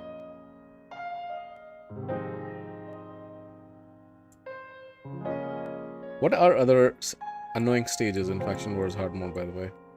Let's take a look. So this is always between either this, champs above 75% HP. And of course with barbs, it's so easy with this cheat code right here, Armand's. Makes it so much simple. And by the way, I was talking about this guy. What's his name? Losan Klet. He is so annoying. It's extremely annoying to deal with. Okay, stage 19 is 4 enemies before they take a turn. It's doable. It's not that difficult. Extra turn is also doable with Relentless or Merciless 9-piece. Then we have weak hits, of course. Very annoying. Very RMG heavy. 16, don't let your enemies. This one was also quite tricky. This was quite tricky. Yeah. Full crowd control. And some factions it's easy. For example, with barbs, because of Armand's. And some factions that can be tricky. 15 again. This one. This is frustrating because of the last wave with these dwarves that they have stone skin. So you need some kind of remover. If you have that, then it's not a problem. For example, here Armand's with his sheep ability, the A3, he can remove it, no problem. Then you have 14 boss stage. I've made a dedicated video on comparing all of these Faction Wars hard bosses and what they do. And like this one, Tainted Incinerator is one of the easy ones, in my opinion at least. Do not receive more than 10 debuffs. This is also very annoying. All of the champions on these waves are all debuff heavy champions. So you have to basically just control them.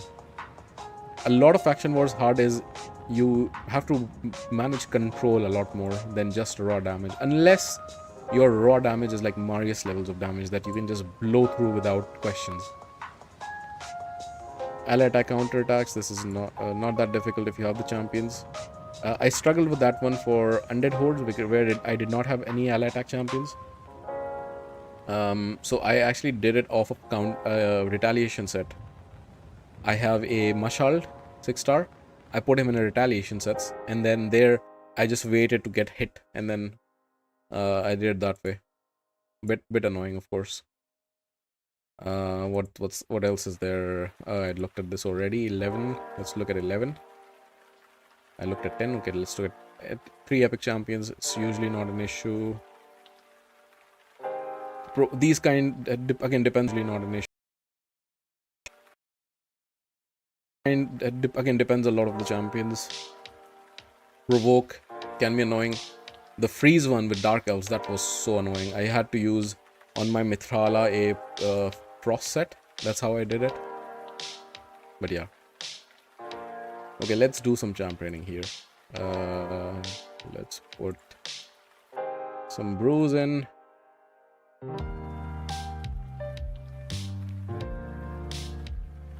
Plarium, can we turn off this like animation for food champions? I don't need to see all these champions celebrating their victory on getting 2 brews when they are going to be sacrificed a minute later. Like, it just feels bad to me.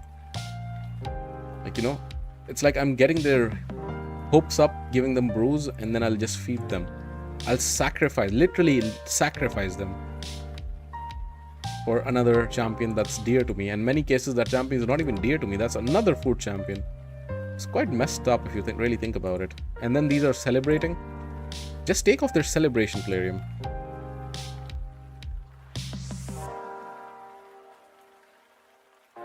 Are you gonna release a video on YouTube with the most common stages that are perceived to be difficult or annoying?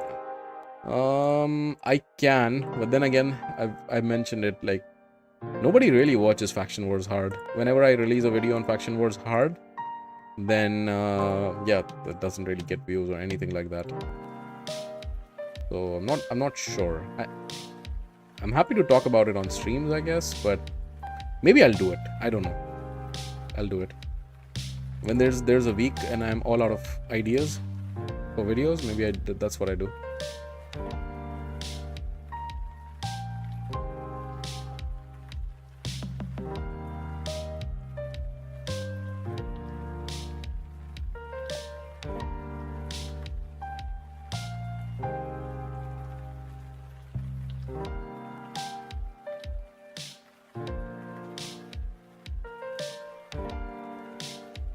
If I think about that, yeah, I mean, all of these stages count, right? So of course boss stages are a different breed, that's a different conversation, but yeah, I rank the, like, no weak hit stage is definitely the worst because it's so reliant on RNG if you don't have void champions.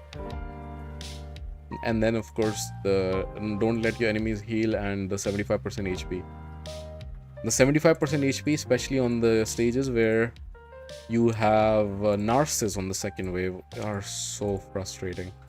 Narcissus hits so hard, and he's paired with Ancora, so he can't be CC'd. And even if you do CC them all, Ancora's just gonna cleanse. Quite frustrating.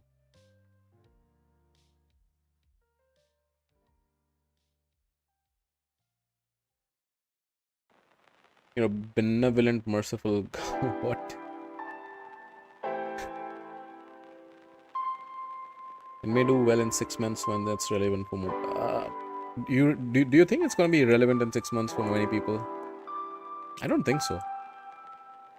I really don't think so. It might become relevant when they introduce the next power creep in the game. So, you know how we have relics to give more stats and such? Whatever that next thing is, I don't know, ascending relics, for example.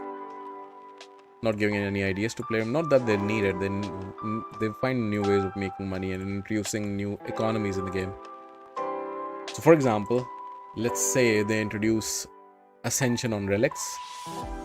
Then it'll slowly, over time, get easier to do super hard content like Faction Wars hard mode. Like, Faction Wars normal mode used to be considered super difficult back in the day. And now it's like much easier, even for newer accounts. It has a lower barrier of entry because of all of this power creep.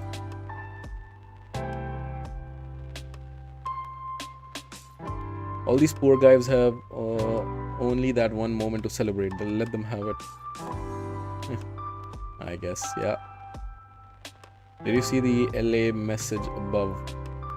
My Marius is waiting. Which LA message?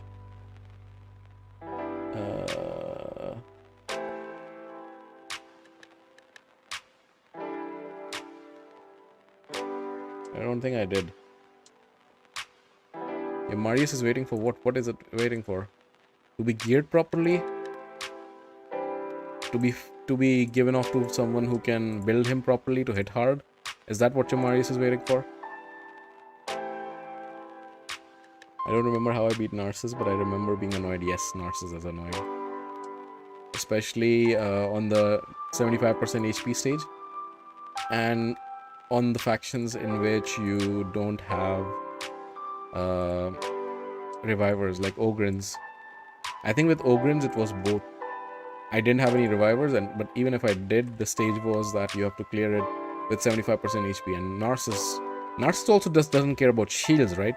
You can bring all the bolster shields you want. Narcissus just doesn't care. He ignores shields. And he hits incredibly hard. Because they raise all of the champions to level, I don't know, 5,564. The HP goes bonkers.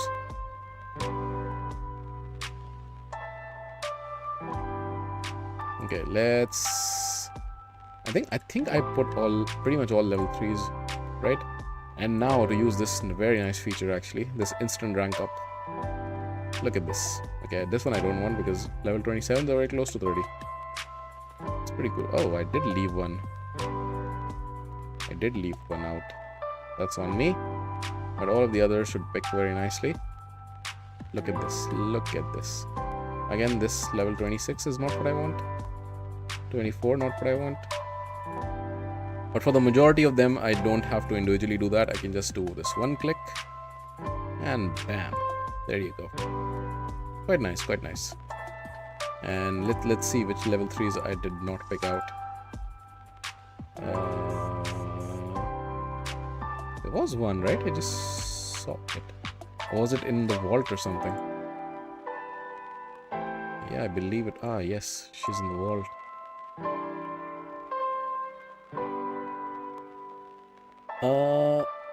I think the stat creep for Faction Wars Hard already exists. The answer is Relic. It's just there. There are not enough mats or basalts yet to upgrade them, so it feels less impactful than they should. Yeah, fair enough, fair enough. Agreed. Completely agreed. But I don't think they're enough. Not at the moment. There's... more stuff is needed. So, and more stuff, it can be like more access to upgrading relics. Or something else. Like Relic Ascension, for example.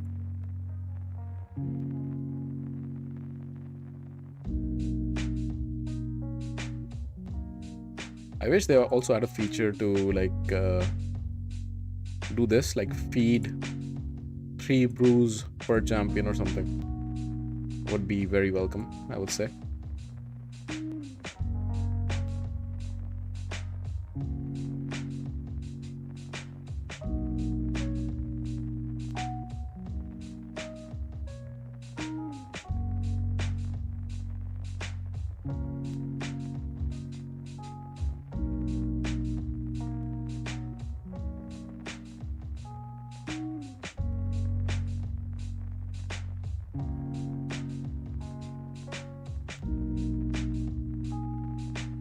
How are these other hounds? I have been thinking about like trying them out on Hydra just as a fun video with... I have 2 pack masters, so like 2 pack masters and like 4 hounds or something like that. Like Fellhound I finally built. I had one sitting around just in case I would one day build him. I built him, but I haven't geared him. I haven't put masteries or anything like that. I know Fellhound can do some damage. Like a lot of people use him as like campaign farmer, but I think only brutal campaign. Not, I don't think he can do nightmare, or maybe he can with good enough gear.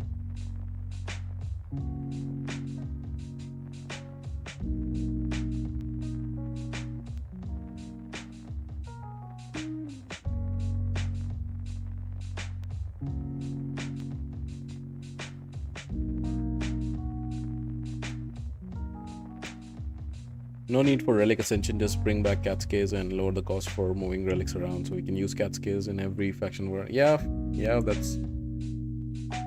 I actually just filmed a video talking about exactly that earlier today. Should come out tomorrow. Like these changes that they've made on adding more basalts. Like, is it enough? I think they need to do something. Like, and I'm trying to manifest it. Like how pre-regear is something that happened finally, and nobody really expected that it would ever happen in this game, and it finally did. So I'm manifesting that the free relic swap also happens, or at least as an event, or those like materials that we got. Something like that would be very, very nice. Because yeah, those star stones, in my opinion, is even more rare than basalt based on how much it's actually required. Talking of ugly champions, by the way, if you find Cornelia triggering, look at this monstrosity. Urticata.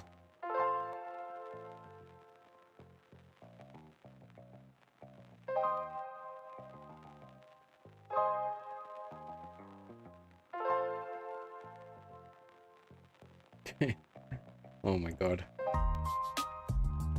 Still stuck. He's stuck on this one stage and I'm constantly hearing grunts every few minutes. He's been stuck on this stage for a while. He's playing the new Hollow Knight game, Silk Song. I don't know if you guys are into those kind of platformer games.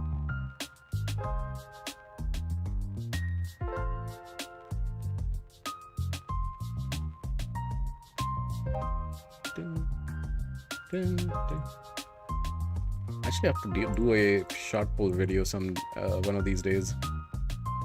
Like my wife doesn't really like this game, Raid, at all.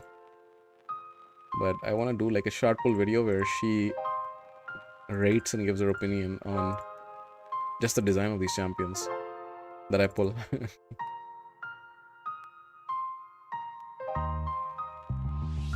Because I like sometimes I just have some champion on the screen and then she'll leave a funny comment about it.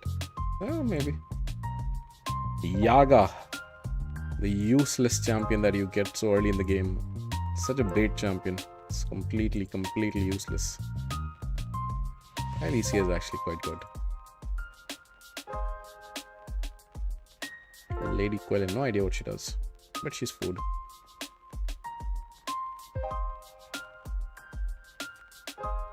Lua, that's my latest champ from the Remnants. Is she good, Diana? Let's see. 25% chance, decreased defense. Okay. Ah, ally attack. Okay, I will not feed her. Ally attack champions are champions that you should... Done? Nice. Okay, she's finally done. So ally attack champions are champions that you should not feed. At least keep one copy, because you never know when they're going to become useful. Because Raid's introducing a lot of content which is locked behind some kind of condition. Like only rares, only epics, only this faction, that faction, and whatnot. And you never know when these champions might become handy. Where did she go? I thought I just saw her. So she must be level 4 with... Yeah, there she is. Where's her vault?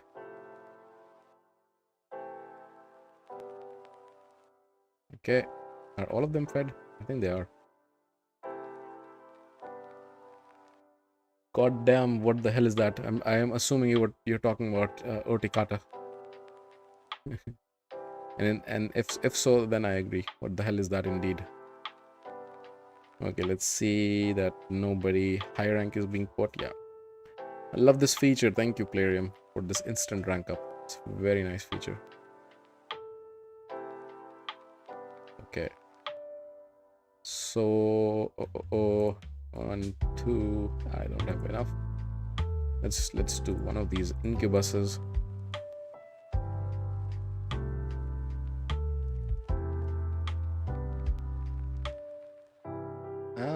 No. Just 2. And also this guy, like this is definitely the creepiest champion in the game.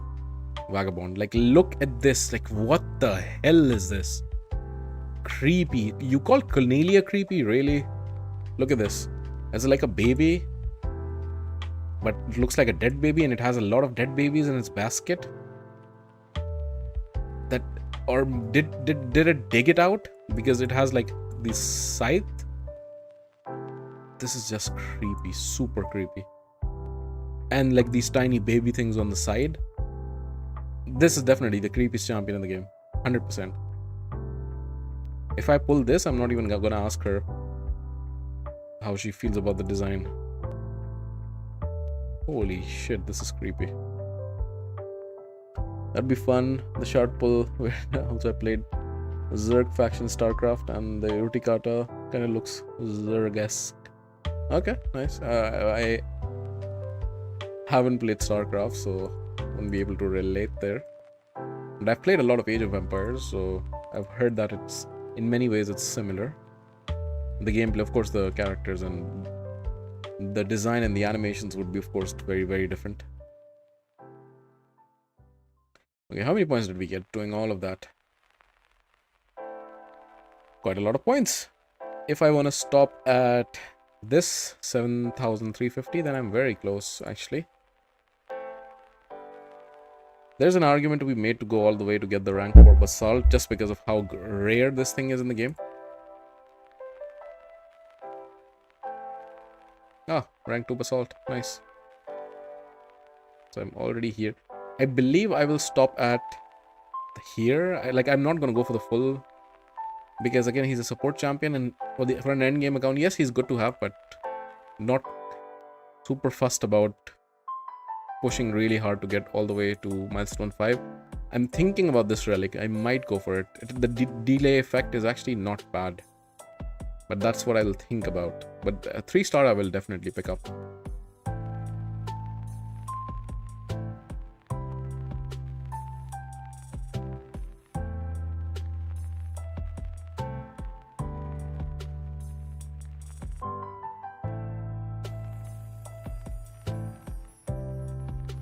Okay, where is Polara?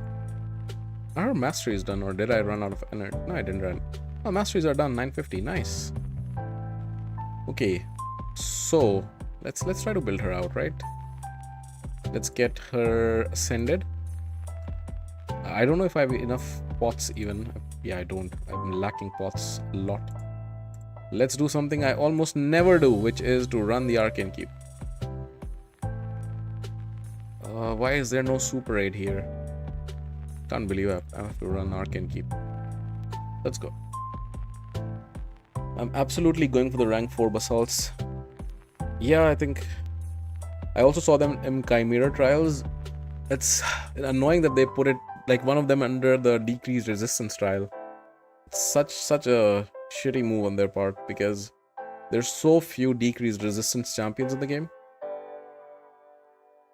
So yeah, like with Plarium, it's always 1 step forward, 2 steps back.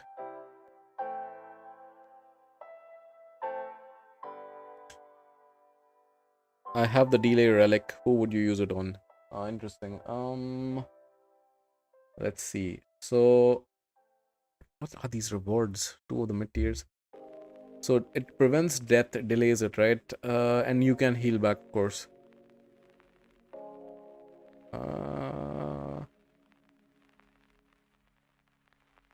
I think there are a lot of cool combinations that you could theoretically build.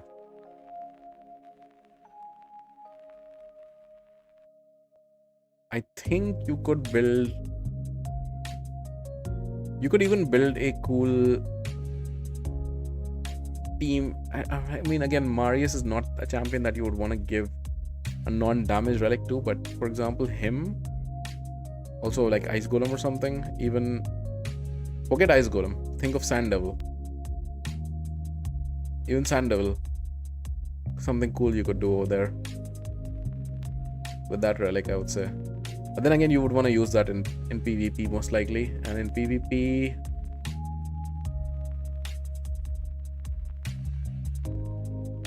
Like... not Wukong. He'll come back to life anyhow.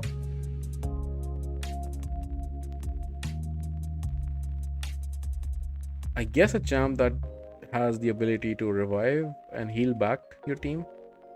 Something like that. Like a game changer champ. Like, for example, like a Marishka, for example. Or even Galathir. They're very difficult to kill anyhow, but even if you do, adds this kind of extra layer.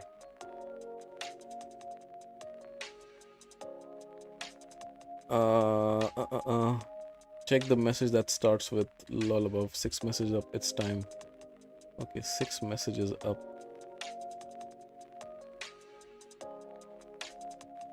Why do I not see that?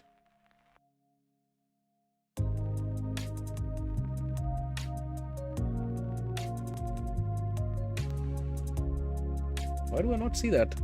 Ah, there it is. The message was to play more live arena so I can smash your new shiny toy with my weak Marius. I wish. You only say that because you know that we're not gonna match. You know? You're just saving face.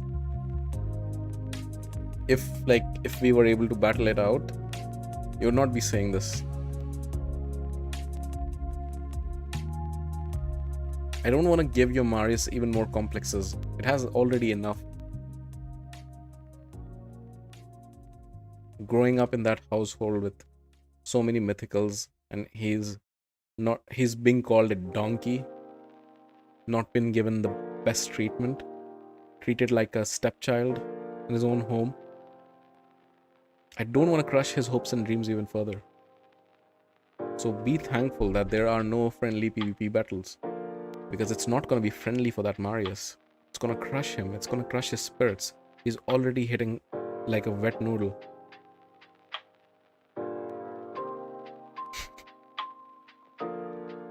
Is that what you expected?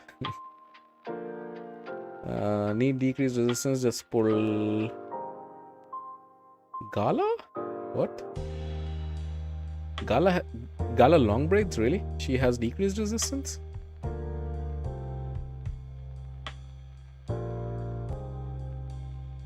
What the hell is this? Seriously, a force brew.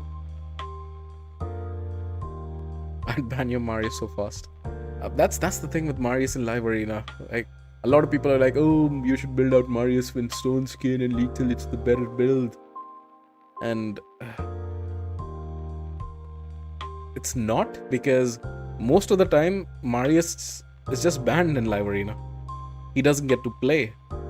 You can put him you can put him naked. You can put him in a life set that you get at the start of the campaign. It would be the same as putting him in your best damage gear. Because he's just gonna get banned. Donkey Marius is like an uncommon champ over here. Yeah. I mean, a Marius that has to rely on, you know, the generational wealth of the parents who can just buy like 10 stages in the area bonus. I don't know. That sounds like a Marius that's destined to get spoiled. Because the parents are just gonna solve everything with money. Oh, you're not hitting hard enough? Oh, I'll just buy you a 20% area bonus. Parents are just not hitting you a 20% area bonus. Ignore defense. Why not? Galathier. Ah, okay. Galathier, I wish I had Galathier. I unfortunately don't. For a second I thought you are talking about pulling the Void Epic Gala, not the Mythic guy. Yeah, that's what I thought. Because he wrote Gala. And I think it's a like a socio-economic thing. You know how the same word can have different meanings? For like rich folks, the 4 letters Gala, it actually means Galathier, and then for like scrubs, peasants like us, it means Gala long braids, the Void Epic. And for extremely piss poor folks, that probably means something else. Is there something else with Gala? Let's actually check. Let's stop this after this fight. Let's see what happens if I type Gala in the search bar. Is there another champion with Gala in the name? Then it would be like 3 tiers. Based on do you deal with mythicals, do you deal with epics, or let's see, Gala. And Zargala. Yeah, there's another one. There you go. So these, for me, for my socioeconomic class, this is what I think of when I think of Gala. Not Galathier. Okay, do I have enough now to ascend her fully? Let's see. Polara. No. I guess I'm spending silver, which I don't have. There you go. 33 and 27. Seriously, these mythicals. The amount of money they need is insane. Okay, Polara is ready.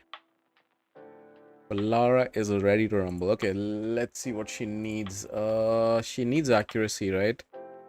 So attack and defense both. Her first form is attack based. I think the second form also has... So second form has damage, defense, and attack, but I think the second form probably hits less hard. Right? That's would be my assumption. And then is it attack defense? No, it's still defense attack. So priority would be defense, I believe. Build her like a defense champion, but give her some attack. And I read a lot of this debuff cannot be resisted. Does he require accuracy anywhere? Let's see. A1, no debuffs. Here, places an HP burn if target skill cannot be resisted. Okay, so no accuracy needed. Block revive doesn't need any accuracy. Okay, so base form does not need any accuracy. Does the alternate form need any accuracy? Ensnare cannot be resisted by enemies under burn or freeze. Okay, that's fine. No accuracy. Places of freeze cannot be resisted. Okay, so no accuracy needed. That's good. Once per round, and this freeze goes on allies. So that's yeah. So no accuracy needed. That is actually good. Mamaris never went to university. He just bribed the dean to give the donkey his degree. He's cultured and educated on paper. Just don't ask him any questions on the subject matter. Yeah, I think so as well. It's just like he's wearing, it's a cloak. For him, it's not armor. It's just it's not metal armor. It's leather. That's what it is. Okay, so let's see, what do we have? So I want high speed, course, and I want accuracy is not needed. So defense or attack. Let's say. Let's see what we can get. She does have single target attack, so Slayer is not gonna be it. Merciless. Do I have a decent merciless piece? I don't? In Sacred Order? I don't, apparently. I don't have a decent banner here. Okay, let's hide set filters. Let's keep that. Actually, it doesn't have it. It does have attack actually, so maybe I do steal that. It has very high. Or this one from Phoenix. Now let's steal from him. Also gives us some crit rate. Why not? Okay, here I need crit damage, of course. Again, I could steal this one. Okay, here I need defense.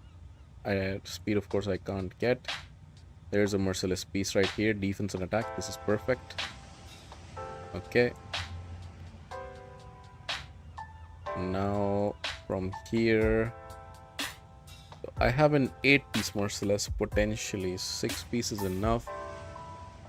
So I could try to look for, like, Zeal and merciless, I guess. Let's see what... I don't have a lot of good Zeal pieces, actually. So let's go for high crit rate. Speed is next, and then defense and attack.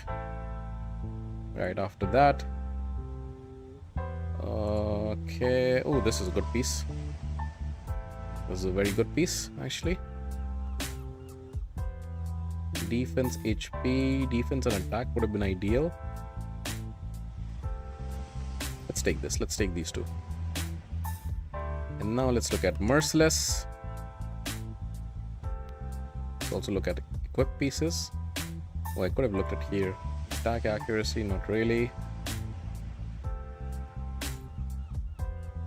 Yeah, not really.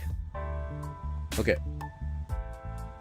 Zargala is Gaelic's baby mama. Seer is his wife. Okay, there's polyamory going on there. Read the okay, it's not, it's actually the actual lore. Interesting, didn't know that. Okay, let's get a crit damage gloves. Not the 5-star ideally. Let's get Ninja's gear, I guess. Ninja always loses his gear, pretty much always. But we are testing stuff out. Or maybe let's try to build her without stealing anything. How about that? Just for a change. I mean, I've already stolen these two. Well, let's see. I'll come back. If I can't find a decent build without stealing, I'll come back. Attack and defense. Yeah, I'll steal this happily. And then 2 pieces. Let's take this. Okay, I'm done with crit rate. Right. So just speed. And I guess I can steal this. Oh, perfect. 24 extra speed. That's nice. Something like this can work, right? Crit damage is of course low because I'm using a 5-star glove that's not even rolled. Attack and defense would be lovely. Any other piece? He has a decent piece.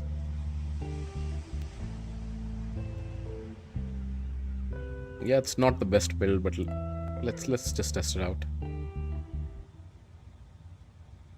Okay, so yeah, I don't have this dust at the moment.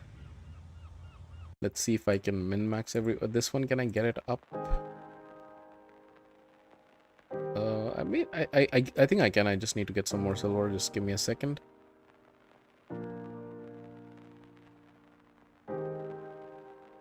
Let me get some silver from this place. And I can... How many am I missing? Around... Or actually exactly 56. There you go. Defense percentage would be nice to get some stuff here. Okay.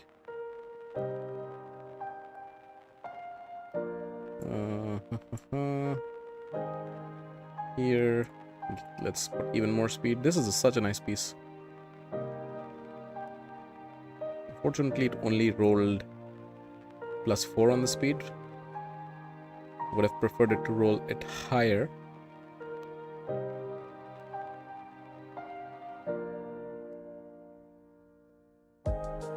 Accuracy not really needed. Defense percent. Do I have the glove? Okay. I think that's fine. So let's do her masteries then. So crit damage, crit rate.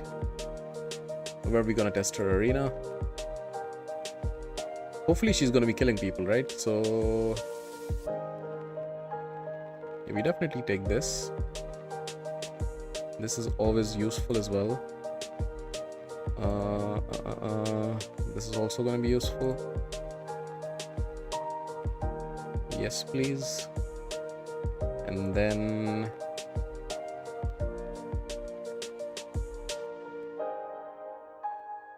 this.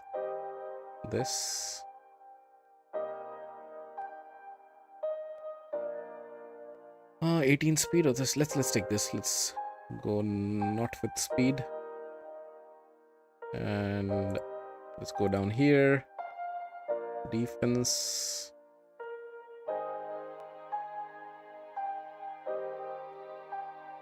Yes. Retribution. And then do I want deterrence or do I want one of these? Damage inflicted. No.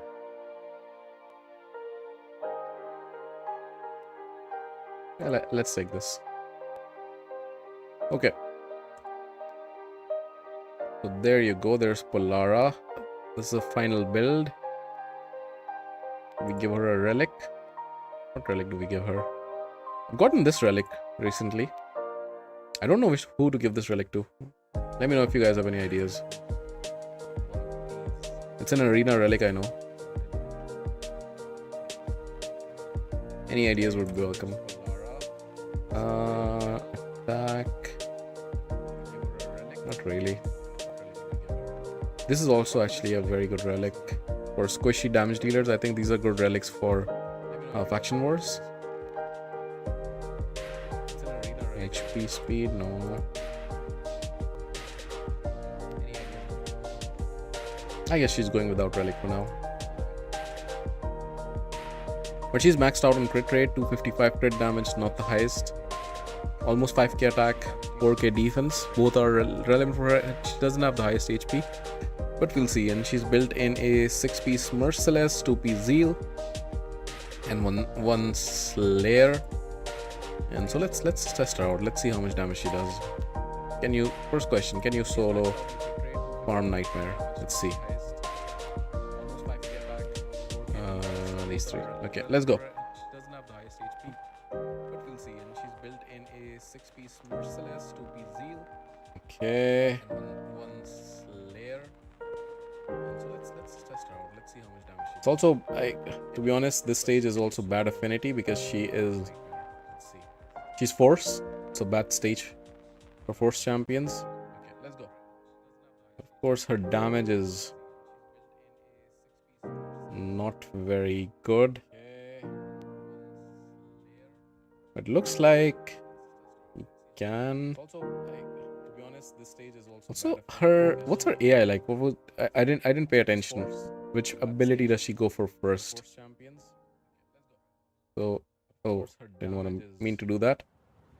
So let's start and let's take a look. Looks like. How did you mute your other YouTube or Twitch? I hear an echo. What's her AI like? Oh, really? I didn't pay attention. Yes. Sorry. I unmuted by accident. Yeah, it should be fine now. Okay. So her A3 is an AoE attack. This one is a triple hitter, which places burns if she kills. So let's see if she goes for the single target triple hitter or her AoE. She goes for the single target. She killed this guy and then she got the burn on. Okay. Is that the right way to do it though? You get the burn on and then with this ability you're activating birds. So yeah, I guess. And she does like single target damage. So she'll go for this ability now. And the damage is just okay. I guess I need to bring a priest champion here to really see. But then again, priest champions, I mean for PvP, I guess like someone like a Noelle could work. She gets a lot of extra turns, which is actually pretty cool on her A1. Right? Her A1, 25% chance. That's actually pretty cool. So maybe it's worth giving her Perch Shadow. Yeah, a lot of extra turns.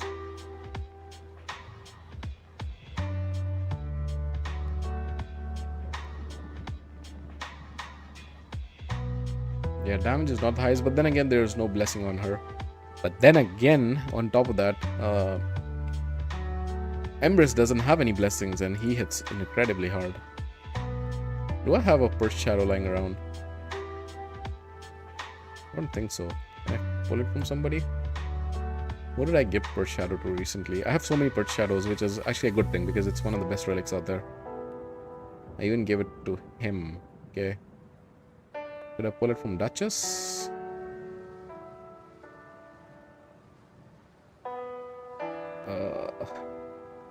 Okay, you remain without Perch Shadow for now. Okay, where else can she hurt? Can she kill spiderlings? First test just by herself. I should bring a speed booster. Probably she's not above 250 speed, is she? I think she's. Oh, she is. Yeah, but she single target attacks by default, so maybe I need to try for the AoE. I mean, she will do it anyhow by herself now. Oh my god, she tickles! What the hell was that?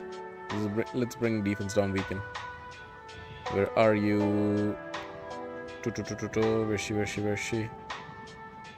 Lydia! Where are you hiding? There she is. Okay. And I will try to go directly for the AoE attack. Defense down weaken, even brimstone. And then let's go for the AoE. Oh my god, that's... Oh.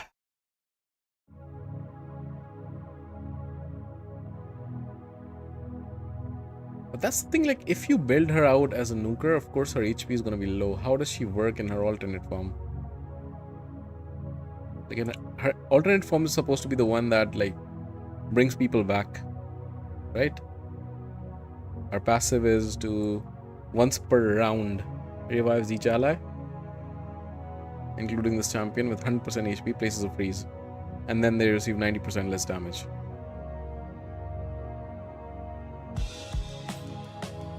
And then she places a freeze. Did she also heal? I think she healed.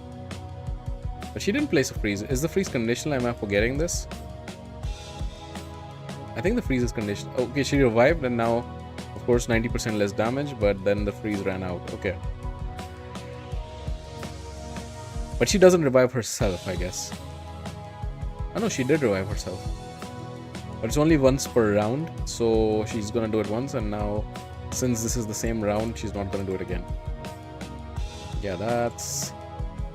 How much do her stats change when she flips forms? Because right now her HP is built very low because I wanted her to smack.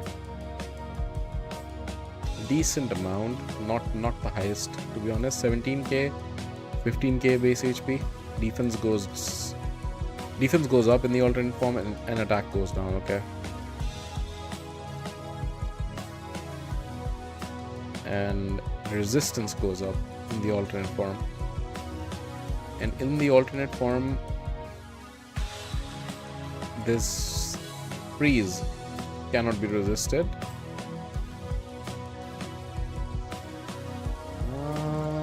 Okay, what can we do with her?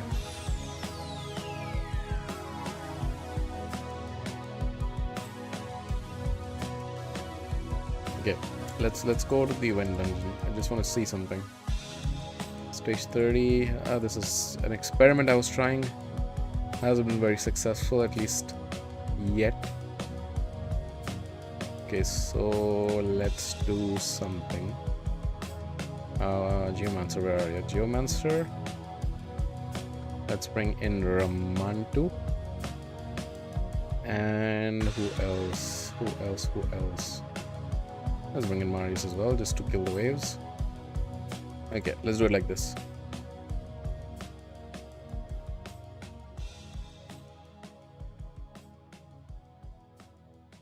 Okay, so stuns. Start off. Block passive. Burn.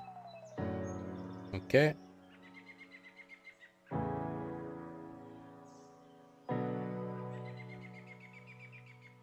Okay, so now what I want to do is, I don't want to ignite the burn. I want to go into the alternate form. And I want to freeze. But of course, again, she's Force Affinity, so she can weak hit, and she did weak hit right there.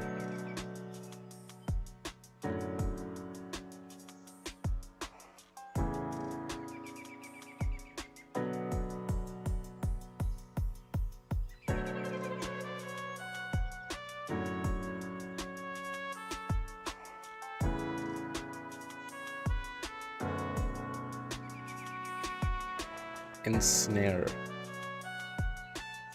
Oh, she does need accuracy.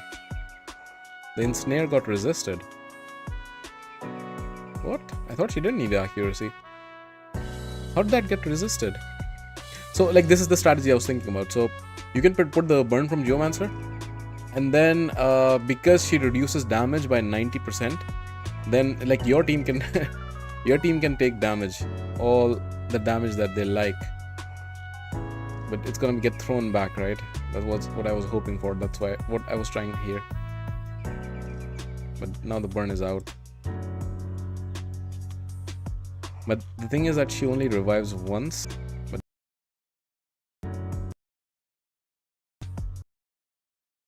revives once with the freeze in a round, and then it's not gonna happen again.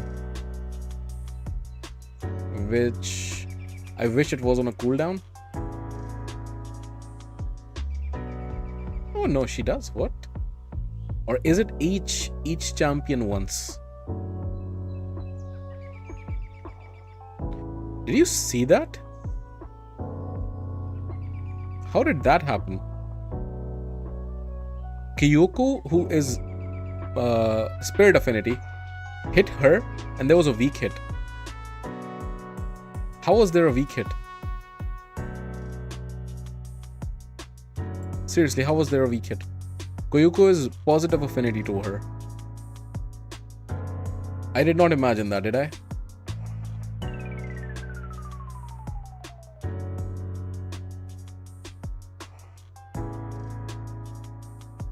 What happened there?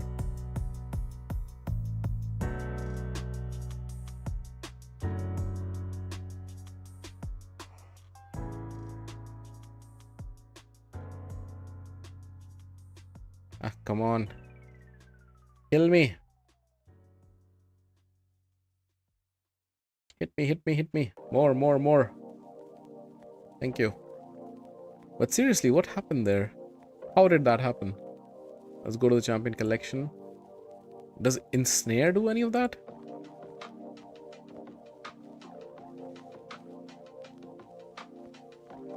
Once per round, revives each ally, including this champion, with 100% HP, places a freeze. Debuff cannot be resisted or blocked. But this happened multiple times, didn't it? In the same round? And then secondly, how was there a weak hit?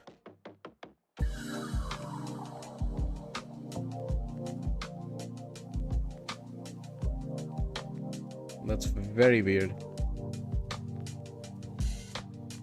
Does Ensnare do any of that? I thought Ensnare was only about turn meter manipulation.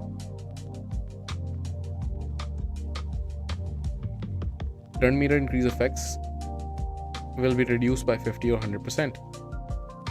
I mean, Ensnare is going to be a great debuff against that guy, Tetsuya, the faction unity champion.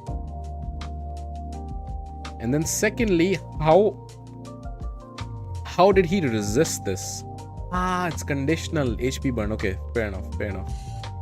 It's conditional. But this can go on bosses. That's what I noticed.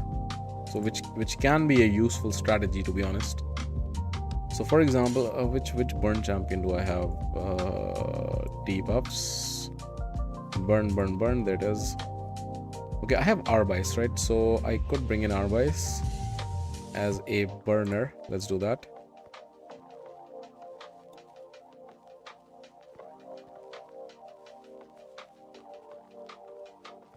Okay. Transform. And burn. Let's do this. Why not? The Chrono Cube is not ideal for this, to be honest, but because now we got the fear, unfortunately. Yeah, okay. Does he still cut in if I boost? Let's see. If I boost, then I transform, and I put burns out there. Oh, now I skip turns. Okay, the boost does work.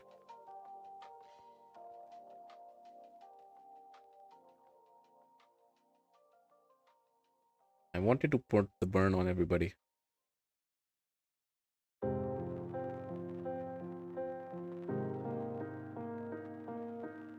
Okay, burn is out there on everybody. Just need her to take a turn now. Let's put this guy into a sheep.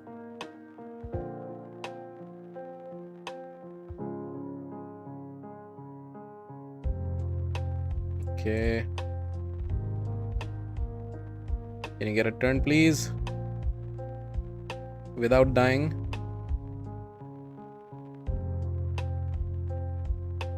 Nope, you can't. Okay, that's not gonna work. Okay, so Arbice is not it. What other burn champion can I use?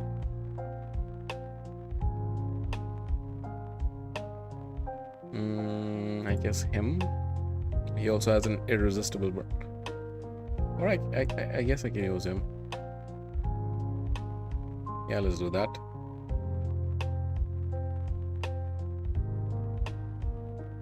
Let's do that.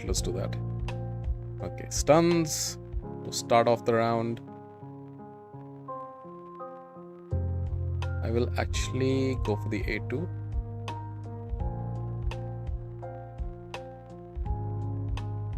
And then... he's slower. Didn't want him to be slower.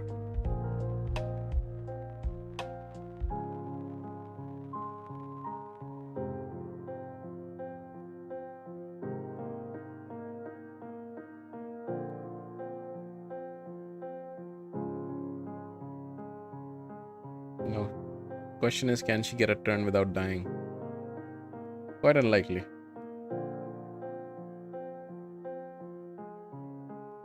Yeah, she's dead. She won't even come back because she's not in the alternate form.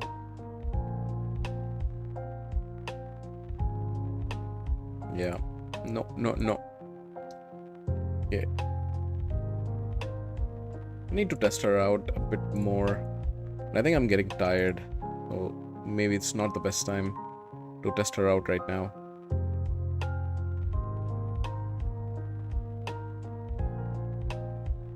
What's left? Perception. Let's do that.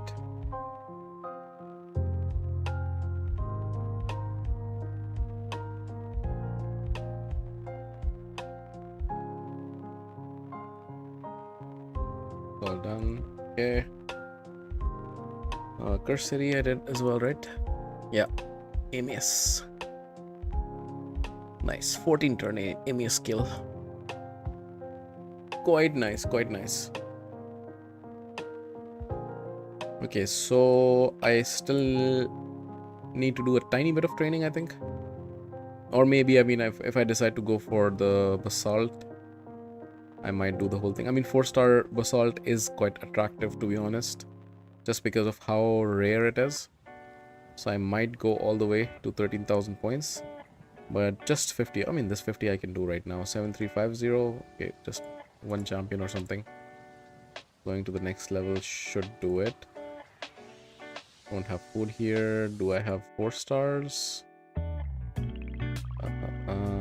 4. I mean, 5-star I can take it up. Like this. Just a couple of them should do it. Another one.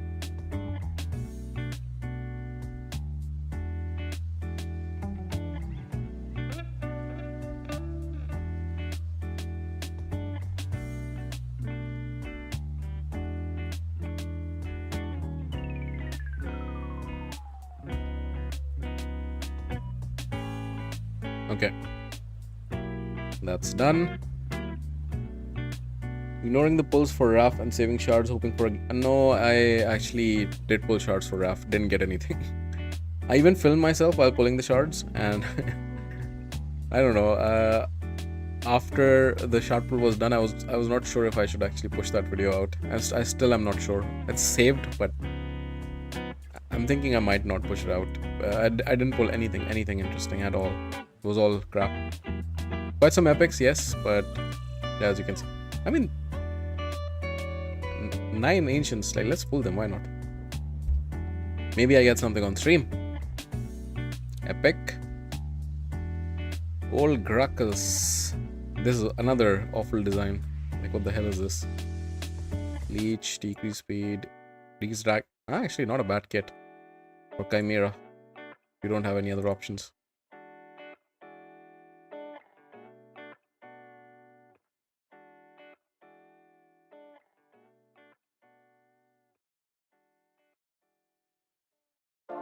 Another epic. One of the worst epics in the game. The login epic. Give me a Lego. Give me a Raf. Nope. I pulled like 70 odd shards, 75, 76, something like that. Didn't get anything, and then there's another 9. And I think I don't get anything here as well. But to be honest, like, 2x Ancients is one of the best times to stack up on your Mercy because you might get lucky, it's a higher chance. And if you don't get lucky, you're just adding to your Mercy. So in that sense, it's not bad. But yeah, nothing out of those 9 shards as well. What is this? Red dot, seriously. But yeah, nothing useful whatsoever. Oh, I can pull one more mortal. What is this gonna be? I did get a 6-star Arbice, which was really good. Unlike this, useless.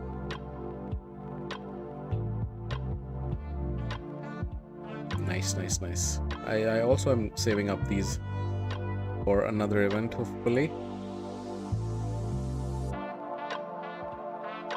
Should I do live arena?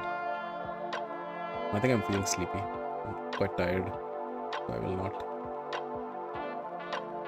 Live arena is like, why are points so high? I've never gotten here. It's just so much time investment. Yeah, I probably never will. Unless I go full-time content creation or something like that. I don't think that's happening. I think I'll stop here, guys. It's been fun. Finally completed Faction Wars Hard. Got Polara, which is quite nice. But I'll pause right here, and yeah, thanks everybody for hanging out. Appreciate it a lot, and let's see. Maybe I stream again on Sunday. But it's a maybe. Definitely not tomorrow, but Sunday potentially. Was fun. It was fun. And if you guys have been watching, and if you guys have a Twitch channel, I would appreciate if you can just go on my Twitch and get me to that 50 follower number. I'm close to it, around 43, 44, something like that. So would be amazing to get to that 50 number. But yeah, otherwise, thanks a lot, and I wish you a very good rest of the day, evening, afternoon, based on where you are, and hopefully see you guys next time. Thank you very much.